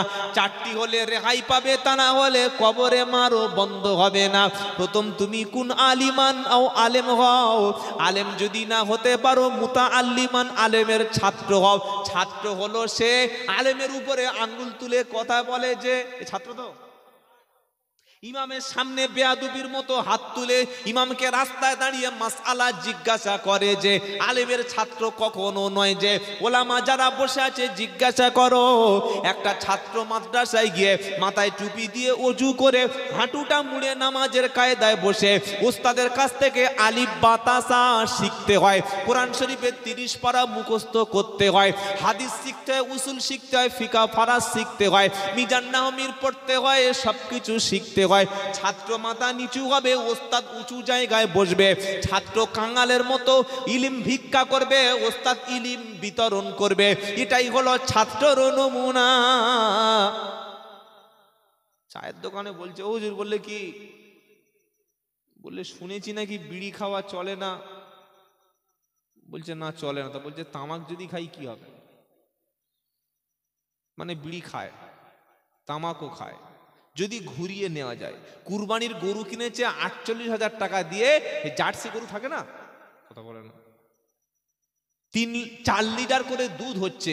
ইমাম সাহেবের জুমার দিন বক্তব্য দিচ্ছে, ও হুজুর বললে কি, বললে আমার গরুর দুধ হচ্ছে 4 লিটার করে, কি করব? কত বড় মানে বেয়াদব চিন্তা করে। খুতবা চলাকালীন দুধের কথা জিজ্ঞাসা করছে, মেরে দুধ বার করে দেওয়া উচিত নয়? কি বলছেন বলে? ইমাম সাহেব দেখছি শালা কোন বিয়াদব রে, খুতবার সময় দুধের কথা বলছে। বসো বসো। ফের বলছে হুজুর আমার দুধটা কি হবে? তোর দুধ না, গরু দুধের কথা বল। কি বুঝলেন? তো কুরবানির গরু কিনে দুধ হলে ওই দুধটা কুরবানি দাতা ব্যক্তি খেতে পারে না। ওটা কি করতে হয়? গরিব, মিসকিন, দুস্থ তাদেরকে দিয়ে দিতে হয়। ও দেখছে 4 লিটার মাল প্রতিদিন মাইনাস হবে। এক কাজ কর, দই বসিয়ে খা। কি বসিয়ে খা? দই বসিয়ে খা। মানে একটা আলেম যদি না ফতোয়া দেয়, ঘুরিয়ে ঘুরিয়ে তাকে হালাল করে নেওয়ার চেষ্টা করবে। এটা হচ্ছে ঠকবাজ, জোচ্চোর, বাটপার। এটা আলেমের ছাত্র হওয়া নয়। ভাই জীবনে ঠকেছেন, আর ঠকবেন না। বলুন আলেমের ছাত্র হবো ইনশাআল্লাহ। ইনশাআল্লাহ বলেন। ছাত্র যদি হয় আলেমের ছাত্র হতে হবে। ব্রাদার রাহুল সমস্ত নবীদেরকে ইহুদি বলেছেন, এই বিষয়ে কোরআন হাদিসের ব্যাখ্যা কি কথাটি সত্য? আসলে আল্লাহর নবী সাল্লাল্লাহু আলাইহি ওয়াসাল্লাম কোনো, আমি এই জন্য একটু আগে বলছিলাম যে আপনাদের ঠকিয়ে গেছি আমরা। ব্রাদার রাহুল হোক আর সিস্টার রাহুল হোক, শরিয়াতের দলিল কিন্তু কোনো ব্রাদার না। শরিয়াতের দলিল কুরআন এবং সুন্নাহ, ইজমা এবং কিয়াস, কুরআন হাদিস। তিনি সমস্ত নবীদেরকে ইহুদি বলেছেন, আসলে তিনি ভুল বলেছেন। মা কানা ইব্রাহিমা ইয়াহুদি ওয়ালা নাসারা। আল্লাহ বলছেন ইব্রাহিম তিনি আলাইহিস সালাম ইহুদি ছিলেন না, নাসারাও ছিলেন না, তিনি ছিলেন মুসলিম। সুবহানাল্লাহ। কোন ইঞ্জিনিয়ারকে যদি কোনো সিজার করতে হয়, বাচ্চা বাচ্চার মা দুটোই মারা যাবে। কি বলছেন বলে? মরবে না? মরবে না? মরবে না? মরবে। কোন ড্রাইভারকে যদি বলি ভাই আমার ঘরের 500 ইট তুই গেঁথে দে, তো ও ঘর রাখা যাবে না, ঘর ফেলে দিতে হবে, ঘর ফেলে দিতে হবে। তো যার যেটা ডিপার্টমেন্ট, কেউ যদি কোরআন হাদিস শেখে, যতটুকু শিখে আমল করুক, বক্তব্য করুক, সেটা আলাদা। কিন্তু ফতোয়া দিতে আসলে কিন্তু বিপদ ওই জায়গায় হবে। আমি অবাক হয়ে যাই যে কিছু না জেনে তার নামের আগে মুফতিটা লেখে, লোক লেখে কোন ভাবে। আর যে সহি করে কোরআন পড়তে পারে না, সে নামের আগে আল্লামাও লেখে কিভাবে, কারি লেখে কিভাবে? কিছু বুঝতে পারছেন? মাদ্রাসায় না পড়ে চাঁদা তুলে খেয়ে গলায় টোন ভালো, সে আবার বক্তা হয়েছে, কিন্তু সে মাওলানা হয় কিভাবে? চলছে সমাজে। গলার টোন ভালো, লোক বলছে মাওলানা। 16 ইঞ্চি মাওলানা, 26 ইঞ্চি মাওলানা, বেটে মাওলানা, তাই তো? কত রকমের কোয়ালিটি। যত ছোট হবে মালের ভিজিট তত বাড়বে। কত বুঝতে পারছেন? আর আগে কোনো বক্তা স্টেজে বক্তব্য করতে আসলে মানুষ তার মধ্যে তাকওয়া দেখতো, পরহেজগারিতা দেখতো। এখনো সবার দেখা হয় না, তাই ঠকে গেছে। খালি বলছে বিভিন্ন জায়গায় হুজুর জলসা তো এত হচ্ছে, কই মানুষ হেদায়েত হচ্ছে না তো। আরে ভাই, আগে যে হেদায়েতের কথাগুলো ওলামারা বলতেন সেই কথাগুলো তো এখন জলসায় বলা হয় না। দাদা হুজুর রহমতুল্লাহ আলাইহি ওয়াজ করে চলে গেলে মদ বন্ধ হতো, সুদ বন্ধ হতো, জেনা ব্যভিচার বন্ধ হতো, পাড়ায় মক্তব তৈরি হতো। হ্যাঁ বা না একটা কিছু বলুন। যারা চুপচাপ আছেন, আমার কি ভুল বলছি বলে মনে হচ্ছে? ভুল বলে ভাই বলুন যে ভুল বলছে, তা আমি শুধরে নেব। আল্লামা রুহুল আমিন আলাইহি রহমা বক্তব্য করে চলে গেলে সমাজে নামাজি সংখ্যা বেড়ে যেত, কারণ ওষুধটা তারা কোরআন এবং হাদিস থেকে দিত। এখন বক্তব্য করে চলে গেলে যা ছিল মাল তাই আছে, কারণ এখন বক্তব্য হয় নিজের প্রোডাক্ট। কিসের প্রোডাক্ট? দলের প্রচার করতে আসে, আমার দলটাই খাঁটি, আমার সিলসিলা খাঁটি, বাদ বাকি সব ভুয়া। এই কথা কেন বলছে? কেন নির্দিষ্ট কোন বংশের সঙ্গে পীর শব্দ লেগে থাকবে? আমি গত একটা জলসায়, ভালো করে শুনে রাখেন, এই উত্তর 24 পরগনা অনেক বড় বড় আলেম ওলামা মুফতি সাহেব আছে। আবারও বলছি, আমি মুফতি আব্দুল কাইয়ুম সাহেব, আমি তাকে পীর বলে সম্বোধন করেছিলাম। এটা আমার কথা নয়, আজ থেকে 5 বছর আগে। পীর পীর তো নাম দিলেই হয় না, সামনে পকেট পিছনে পকেট তাবিজের কোটো নিয়ে বসে আছে, সে বলছে আমি পীর। পীর ছিলেন আল্লামা আবু ইব্রাহিম উবাইদুল্লাহ সিদ্দিক রহমতুল্লাহ আলাইহি। সুবহানাল্লাহ। যারা ব্যবসা করতেন না মুরিদদের নিয়ে, পীর ছিলেন মেজো হুজুর রহমতুল্লাহ আলাইহি, কোনোদিন মানুষকে ঠকাইনি। আর আজকের পীর কোনোদিন 30 লক্ষ টাকার ফরচুনা গাড়ি চড়তে পারে? হ্যাঁ, পীর কখনো 50 লাখ টাকা দিয়ে ঘর করতে পারে? পারে না। খাজা মঈনুদ্দিন চিশতি পীর ছিলেন, সেই পীর একদিনে যার কলেমার দাওয়াতে, যার দাওয়াতের মেহনতে 90,000 লোক কলেমা পড়ে মুসলমান হয়েছিলেন। জোরে বলুন সুবহানাল্লাহ। যারা ব্যবসায়ী ছিলেন, পীর কখনো ব্যবসায়ী হয় না। পীর ছিলেন, ওলি ছিলেন আল্লামা দেলাওয়ার হোসেন সাইদি রহমতুল্লাহ আলাইহি। আল্লাহু আকবার। 13টি বছর বৃদ্ধ মানুষ 50 বছর কোরআনের তাফসীর করেছে, কয়েক হাজার মানুষ কলেমা পড়ে মুসলমান হয়েছে। হাসিনা জালিম যদি পৃথিবীতে আজও বর্তমানে জীবন্ত ফেরাউন দেখতে চান, খালি বর্ডার পারে ওপারে চলে যান, জীবন্ত ফেরাউন বসে আছে, থেকে আসবে জীবন্ত ফেরাউন। 13টি বছর তিনি জেলখানায় পুড়ে পুড়ে হত্যা শহীদ করে দেয়া হয়েছে। তিনি জালিমের সঙ্গে একমত হননি। এই হচ্ছে ওলি, এই হচ্ছে পীর। বলুন সুবহানাল্লাহ। পীর কখনো তাবিজ বিক্রি করে না, বরং পীর মানুষকে হাদিসের দার্স দেয়। বলুন সুবহানাল্লাহ। পীরেরা কখনো জীবনে সুদখোরের বাড়ি দাওয়াত খায় না। কিন্তু এখন যারা পীর নামের আগে লিখে দিয়েছে, টাকা দিচ্ছে, থুতু দিয়ে গুনে দেখে নিয়ে কম হলে ছেলে ফেলে দিচ্ছে। এই পীর কি রুহুল আমিন আল্লামা রহমতুল্লাহ আলাইহি ছিলেন নাকি? এই পীর কি মাওলানা আব্দুল হাই সিদ্দিকী ছিলেন? মেজো হুজুর ছিলেন? ছোট হুজুর ছিলেন? ছিলেন না ভাই। তাদের মেহনত বাংলায় প্রচুর আছে। আজকের, আমি সেদিনও বলেছি, আজকে বলেছি, আমাকে সেদিন একজন ফোন করে বলছে মুফতি আব্দুল কাইয়ুম সাহেব উনি পীর হলো কবে? আমি বললাম ভাই উনি পীর নয়, ওনার কাছে পীর তৈরি হয়। কেন? আলেমের সোহবতে বসলে যেমন আলেম হওয়া যায়, হাফেজের সোহবতে বসলে যেমন হাফেজ হওয়া যায়, পীরের সোহবতে বসলে এমন ওই রকম আল্লাহর ওলিও সেখান থেকে পাওয়া যায়। বলুন সুবহানাল্লাহ। হাক্কানি পীর চিনবেন কিভাবে? হাক্কানি পীর কখনো দুনিয়া লোভী হয় না। হাক্কানি পীর কখনো 40 লাখ টাকার গাড়ি চড়ে না। হাক্কানি পীর কখনো কোরআন শরীফ কেটে কেটে টুকরা টুকরা করে কাঁচি দিয়ে তাবিজ বিক্রি করে না। হাক্কানি পীর কখনো দাদুর কবর দেখিয়ে সামনে পয়সা নিয়ে মানুষের রুজি রুটি লুটে নেয় না। হাক্কানি পীর কখনো বদদোয়া দিয়ে মানুষকে জাহান্নামে ফেলে না। হাক্কানি পীর বুখারী শরীফ পড়ায়। হাক্কানি পীর মাদ্রাসা প্রতিষ্ঠা করে।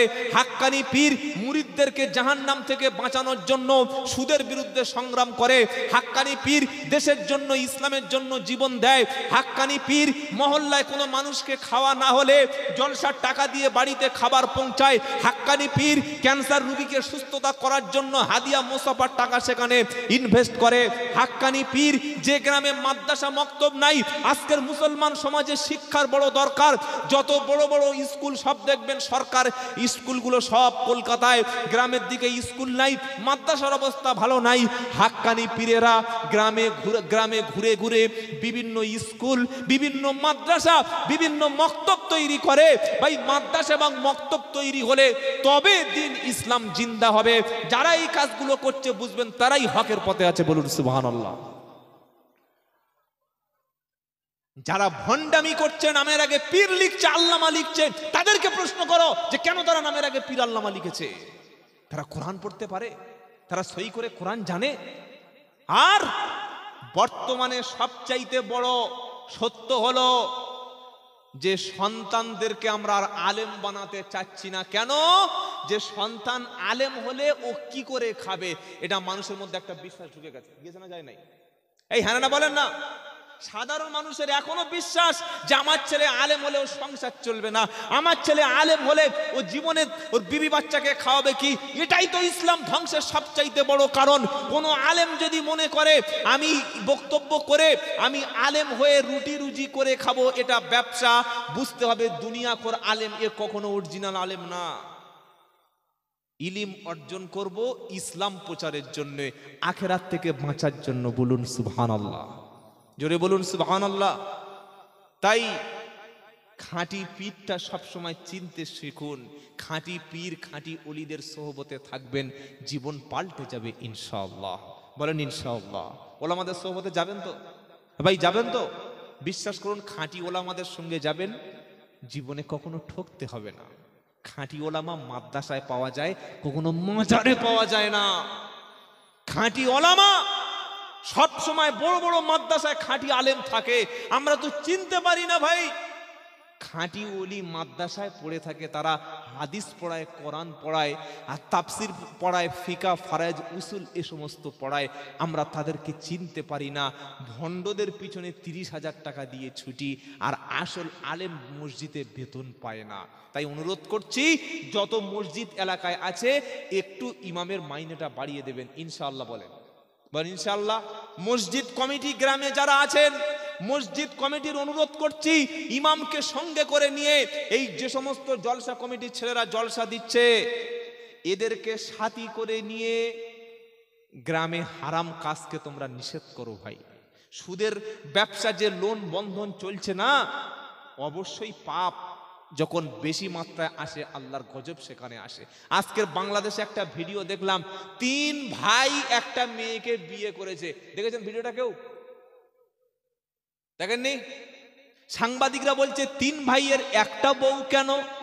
বলছে দেখো, বুঝতে পারছো না, আমরা 3 ভাই মিলেমিশে থাকি, 3 জায়গায় 3টে মেয়ে আসলে জায়গায় যায় যায় অশান্তি হবে, আমাদের সংসারটা ভেঙে যাবে, তাই 3 জনকে একজনকে 3 জনে নিয়ে চালাচ্ছি। কি নাউজুবিল্লাহ বললেন না? এটা কিয়ামতের আলামত না? হ্যাঁ, মুসলমান তারা, কাফের মুশরিক নয়। আপনি কাদের কথা বলছেন? কেন মুসলমানদের অবস্থা?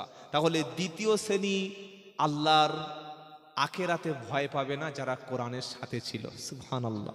ওয়াত্তাকু ইয়াওমান লা তাজজি নাফসুন আন নাফসিন শাইয়া ওয়ালা ইকবালু মিনহা শাফাআতু ওয়ালা ইউখাযু মিনহা আদলু ওয়ালা হুম ইনসারুন। প্রথম পারা সূরা বাকারার 48 নম্বর আয়াতে মুসলমানেরা, ভাদুড়িয়ার মুসলমানেরা কোরআনের সাথী হও, কোরআন পড়তে শুরু করো, সন্তানকে কোরআন বানাও, কোরআন শিখতে শুরু করো, রাত্রে কোরআন তেলাওয়াত করো, ফজরে কোরআন তেলাওয়াত করো। মায়েরা যারা এসেছেন ফজরের নামাজের পরে দুনিয়ার সমস্ত কাজ করার আগে ইয়াসিন শরীফটা তেলাওয়াত করুন। রাত্রে ঘুমাতে যাওয়ার আগে সূরা ওয়াকিয়াটা তেলাওয়াত করুন। যে বাড়িতে সূরা ওয়াকিয়া তেলাওয়াত হয় ওই বাড়িতে কখনো আল্লাহর রুজির বরকত শূন্য হয় না। জোরে বলুন সুবহানাল্লাহ। যে বাড়িতে সূরাতুল বাকারা, সূরা ফাতিহার পরের সূরা তেলাওয়াত হয় ওই বাড়িতে শয়তান কখনো উকি মেরে দেখে না। জোরে বলুন সুবহানাল্লাহ। আপনার সন্তান পড়াশোনা ভালো পাচ্ছে না, বাপ দোয়া করুন, মা দোয়া করুন, সন্তানকে শিখিয়ে দিন রব্বি জিদনি ইলমা। আল্লাহ আপনি ইলমকে বাড়িয়ে দিন। কোনো তাবিজ লাগবে না রে ভাই, কোনো কারোর কলম পড়া লাগবে না। সারা বছর পড়ে না, পরীক্ষার সময় দুটো কলম নিয়ে বলছে হুজুর ঝাড়িয়ে দাও, পড়িয়ে দাও। আরে তুই বই না পড়লে, সিলেবাস না কমপ্লিট করলে, হুজুর ফু দিলে তুই ফার্স্ট ডিভিশন পাবি? কোন মুফতি সাহেব বলেছে বল? নিজে পড়াশোনা করো, রব্বি জিদনি ইলমা দোয়া পড়ো, আল্লাহর কাছে সহযোগিতা চাও, বলো রব্বানা আমার ছেলে পরীক্ষা দিতে যাচ্ছে, ওর চান্স পায়, নিট পরীক্ষায় যেন চান্স পায়, মেডিকেলে যেন চান্স পায়, ইঞ্জিনিয়ারে যেন চান্স পায়, WBCS অফিসার যেন হতে পারে, IPS অফিসার যেন হতে পারে, আমার ছেলে মাধ্যমিক পরীক্ষায় যেন ফার্স্ট সেকেন্ড 1 থেকে 10 নাম্বার করতে পারে, আমার মেয়েটা যেন ভালো ডাক্তারও হয়। বাপমা যখন দোয়া করবে, যে ছেলে মেয়েটা পরীক্ষা দেবে সেও যখন কোরআন পড়ে সকালে আল্লাহর কাছে দোয়া করে সিলেবাস কমপ্লিট করে যাবে, আল্লাহ তখন তার পড়াশোনাটাকে সহজ করে দিয়ে জীবনটাকে তখন সফল বানিয়ে দেবে। দুটো কালো মুরগির ডিম খেয়ে কলম পড়া নিয়ে পরীক্ষায় চলে গেছে, কত বড় মাথা মার কি যায় না? কলম পড়ানোর আগে নিজের বইটা পড়। পাগলা খ্যাপা কথা, কলমের মুখ এরকম কথা। আর আমরা 30 টাকার লোকে যা বাবা তো পরীক্ষা তো সব লেখা হয়ে যাবে। ভাই কলম যদি পড়ে দিলে পরীক্ষায় লেখা হতো, ওলামা যারা বসে আছে জিজ্ঞাসা করো কতটা মুতালা করে পরীক্ষা দিতে হয়।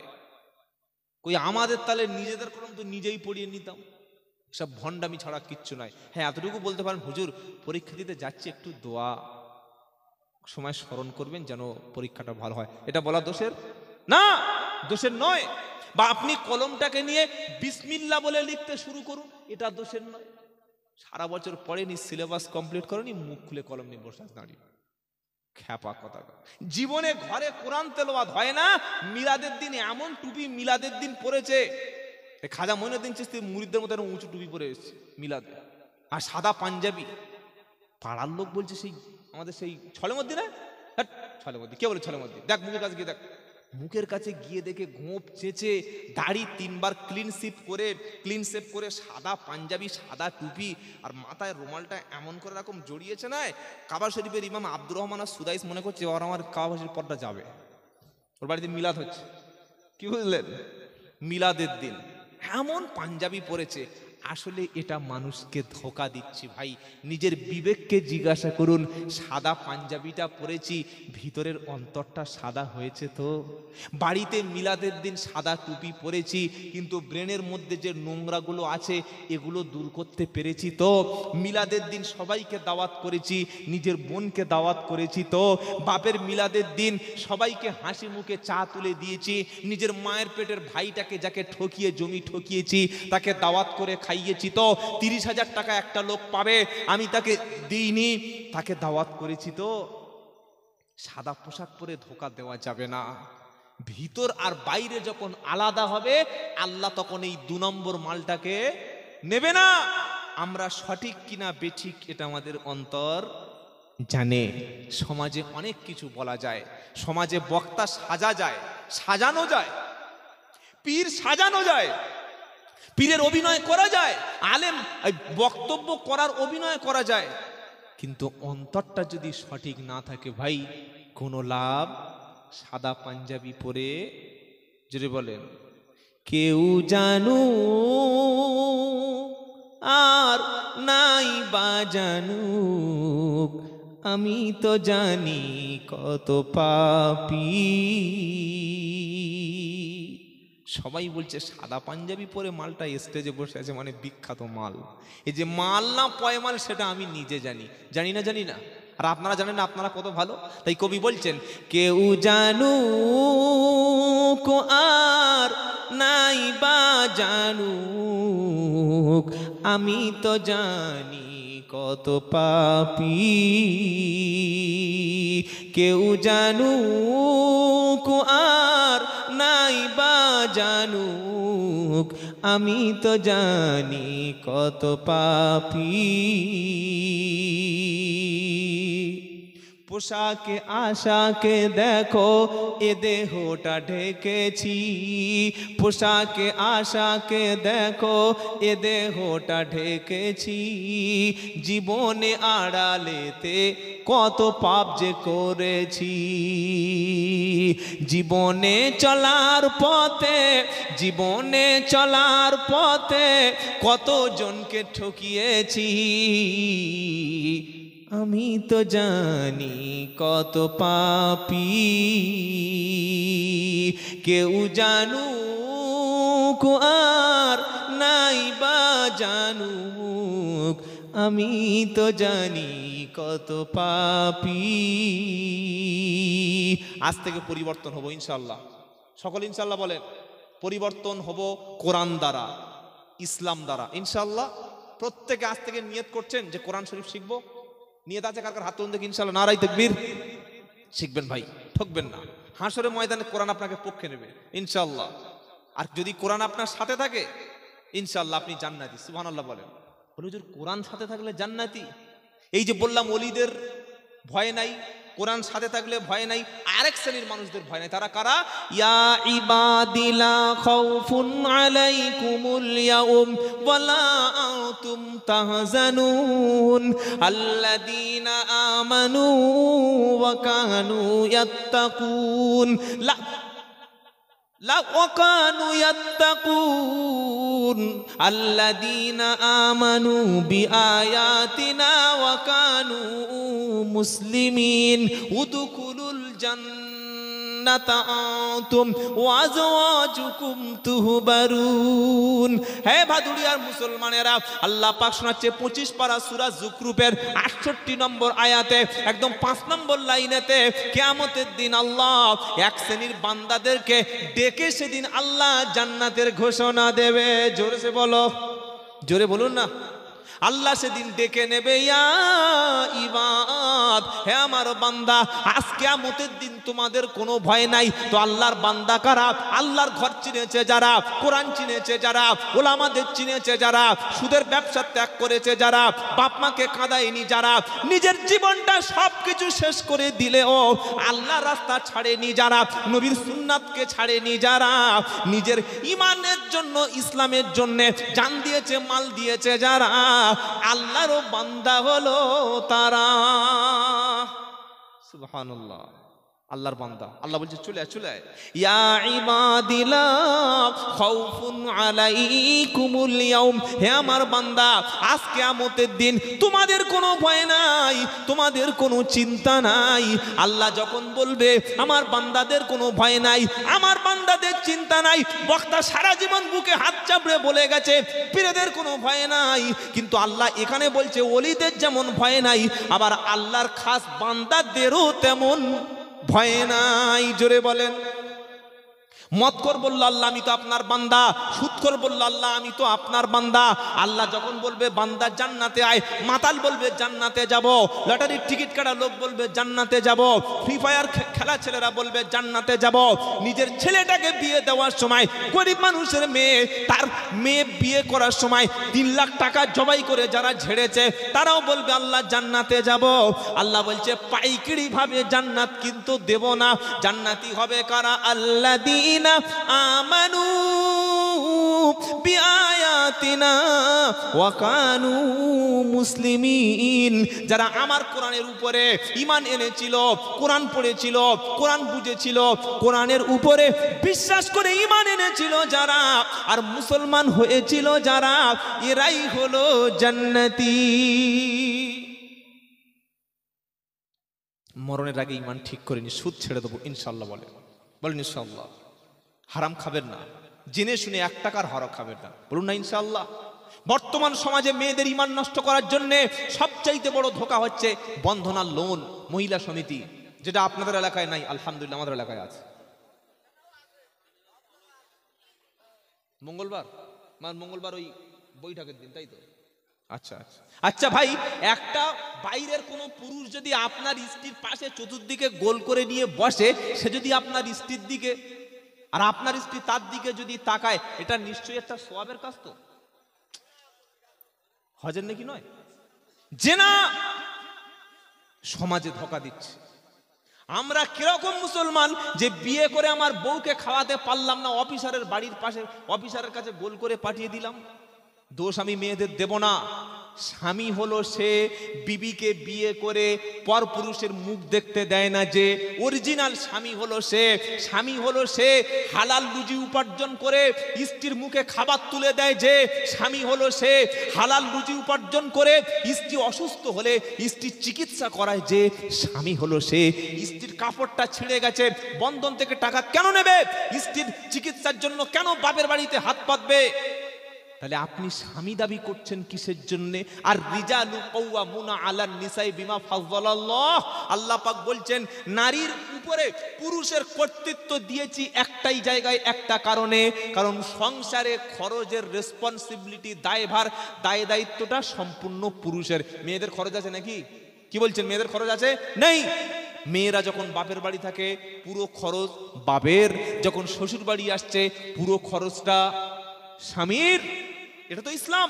মেয়েদেরকে খরচ, বিয়ের সময় মেয়েদের 1 পয়সা খরচ নাই, বরং মেয়েদেরকে উল্টে ইসলাম খরচ মোহরানা দেওয়ার ব্যবস্থা করেছে, বলুন সুবহানাল্লাহ। সমাজ তো দিয়েছে মেয়েদের বর্পণ, যেটা শূকরের মাংসের মতো হারাম, কিন্তু ইসলাম বলেছে মেয়ের বাপের কাছ থেকে পয়সা নিও না। ও ফাতুহুন্না উজুরাহুন্না ফারিযা, বরং স্ত্রীর মোহরানাটা ফরজ দায়িত্ব হিসাবে আদায় করে দাও। সেজন্য আমি অনুরোধ করছি ভাই, যারা স্ত্রীদেরকে বন্ধন মহিলা সমিতির নিকৃষ্ট কাজ, কত নিকৃষ্ট! আল্লাহর নবী বললেন সুদের মধ্যে 70 রকমের পাপ আছে, সবচাইতে নিম্ন লোয়েস্ট, ওর নিচে কোনো পাপ নাই।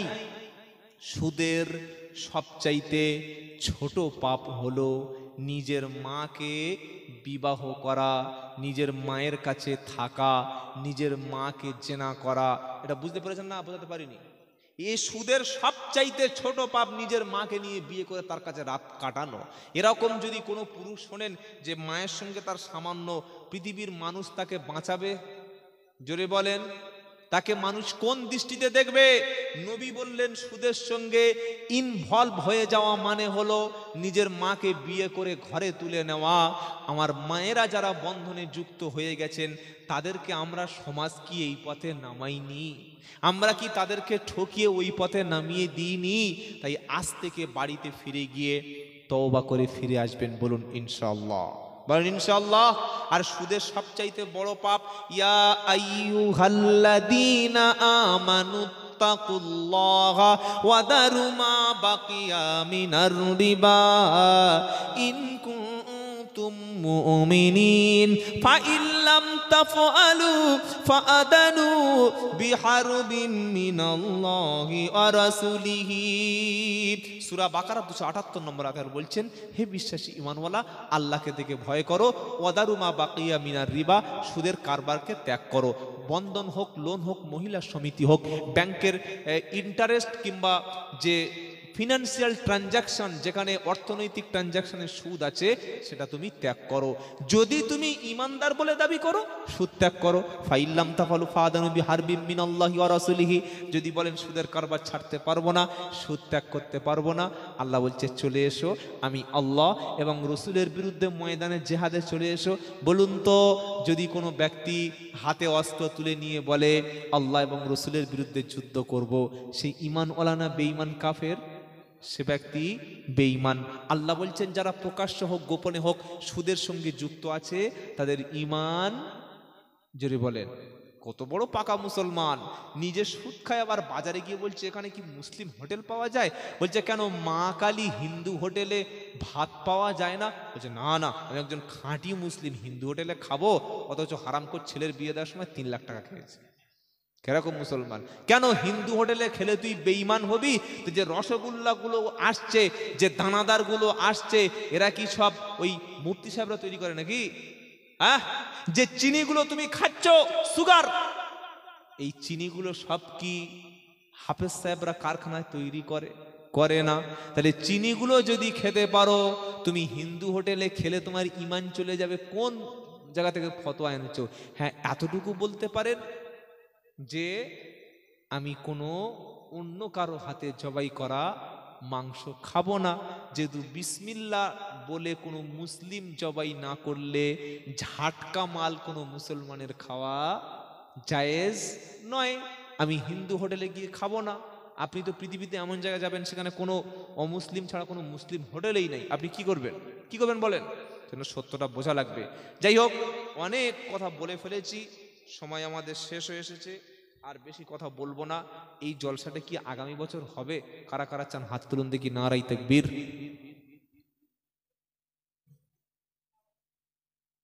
আলহামদুলিল্লাহ। আল্লাহ আপনাদের হাতগুলো আগে কবুল করুক, বলুন আমিন, বলুন আল্লাহুম্মা আমিন। আল্লাহ তাআলা যখন কোনো বান্দাকে চায়, সেই বান্দাকে দিয়ে কিছু ভালো কাজ করিয়ে নেয়, বলুন সুবহানাল্লাহ। আল্লাহ যাকে চায় তাকে দিয়ে দিনের কাজ করিয়ে নেয়। একদম লম্বা কথা নয়, 5 থেকে 10 মিনিটের মধ্যে আমরা আজকের বক্তব্য শেষ করব। ভাই, এই জলসাটা আমাদের এই আপনাদের পাড়ার ছেলেরা অনেক পয়সা দিয়ে, টাকা দিয়ে, কষ্ট করে, পরিশ্রম করে একটা অনুষ্ঠান করেছে। ছেলেরা এসে আমাকে প্রথমে বলেছে যে হুজুর একটু মেলা দিয়ে ফেলেছি। আর আমি সত্যি বলতে একটা নিয়ত করে নিয়েছি, আগামী বছর জলসার কিছু পরিবর্তন, আমি নিজের শিডিউল চেঞ্জ করব। কি? আল্লাহ যদি রাজি থাকে। নাম্বার 1, যদি কোনো জলসায় মেলা বসে সেখানে আমি প্রোগ্রাম আর করবো না। কারণ যেখানে গিয়ে মেলার বিরুদ্ধে বলি ঝামেলা হয়, সেদিন একটা জলসায় বললো গাড়িটা ভেঙে ফেল। তাই বললাম ভাই, তোদের মেয়েদের ষাঁড়ের মতো ছেড়ে দিয়ে রাখবি, তোদের মেয়েদের পিছন থেকে ছেলেরা এসে নাম্বার চাইবে, তোদের মেয়েদের এসে গায়ে গুঁতো মারবে, আর আমি বললে আমার গাড়ি ভেঙে ফেলবি, তা ফেল। যদি আমার গাড়ি ভেঙে ফেললে তোদের আশা মিটে যায় তো ভেঙে দে, আর কি বলবো বল? নবীর দাঁত ভেঙে ফেলেছেন মোহাম্মদ সাল্লামের, আমার না গাড়িটা ভেঙে ফেলবি? কি বুঝলেন বলেন? তো মেলাটা ছেলেরা চাইনি, কিন্তু হয়তো ফট করে হয়ে গেছে। আগামী বছর চেষ্টা করবেন, দোকান বসাবেন। সেটা কি জানেন? একটা চায়ের দোকান থাকবে, 1000 বা 500 টাকা দিয়ে দিলেন, যত ব্যক্তি চা খাবে ফ্রিতে আপনি, তাহলে আর ওই মেলার ঝামেলাটা থাকলো না। 2 নাম্বার, যদি কোনো ইসলামিক কিতাবের বা বই যদি এসে কেউ বিক্রি করে, বইয়ের চাইতে বড় বন্ধু আর নাই। আমি 2 ঘন্টা 3 ঘন্টা যা বলেছি কাল সকালে মনে থাকবে না, কিন্তু এই কথাটা যদি বই আকারে আপনি কিনে নিতেন, সারা জীবন মনে রাখতেন। বই হচ্ছে সবচাইতে বড় বন্ধু। টাকা দিয়ে কিছু বই বাড়িতে রাখবেন, বই কখনো আপনাকে ঠকাবে না। বইয়ের দোকানটা অন্তত বসতে দেবেন, মনে থাকবে ইনশাআল্লাহ। মহিলারাও এসছেন, জলসা কেন্দ্র করে চেষ্টা করবেন। শীতকালে অনেক বিধবা মা শীতে কষ্ট পায়, যদি 50 পিস বা 30 পিস কম্বল ব্ল্যাঙ্কেট বিতরণ করেন, এটা ইসলামের একটা ভালো মেসেজ এলাকায় ছড়িয়ে পড়বে, অত্যন্ত সওয়াবের কাজ। যারা কৃতি ছাত্র, অনেক নাম্বার পেয়েছে, তাদেরকে সংবর্ধনা দিলেন, তাদের পড়ার প্রতি আর উৎসাহিত করা হলো। কি বুঝলেন? জলসার উদ্দেশ্য করে যদি ব্লাড ডোনেশন ক্যাম্প তৈরি করা যায়, 50 জন বা 100 জন আমরা এখান থেকে ব্লাড দেব, এটা মিডিয়ায় যখন সারা পৃথিবীতে ছড়িয়ে পড়বে, অমুসলিমরা তখন ভাববে যে শুধু জলসায় গরু জবাই হয় না, আর ওখানে রক্ত ডোনেট করা হয়। এটা ইসলামের একটা ভালো কাজ না খারাপ কাজ? ভালো কাজ। ইমাম মুয়াজ্জিনদেরকে সংবর্ধনা দেবেন। ইমাম মুয়াজ্জিনরা সমাজের জন্য অনেক কাজ করে।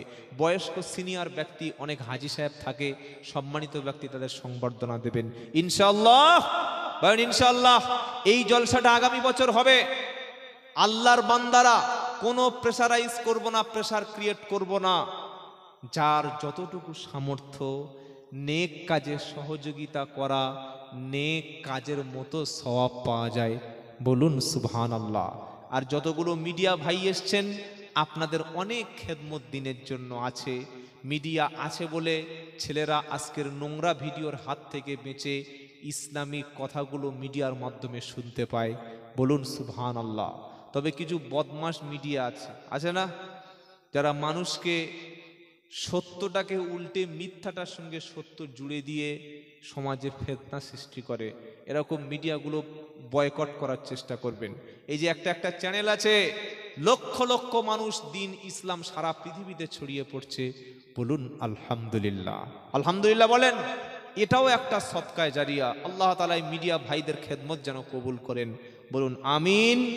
মিডিয়া ভাইদের উদ্দেশ্য বলছি, যা কিছু বলার বলে দিয়েছি। এবার আপনারা আপনাদের সাবজেক্ট ক্লোজ করতে পারেন। আমি অন্য একটা সাবজেক্টে যাচ্ছি। ভাই, আল্লাহর বান্দারা যার যতটুকু সামর্থ্য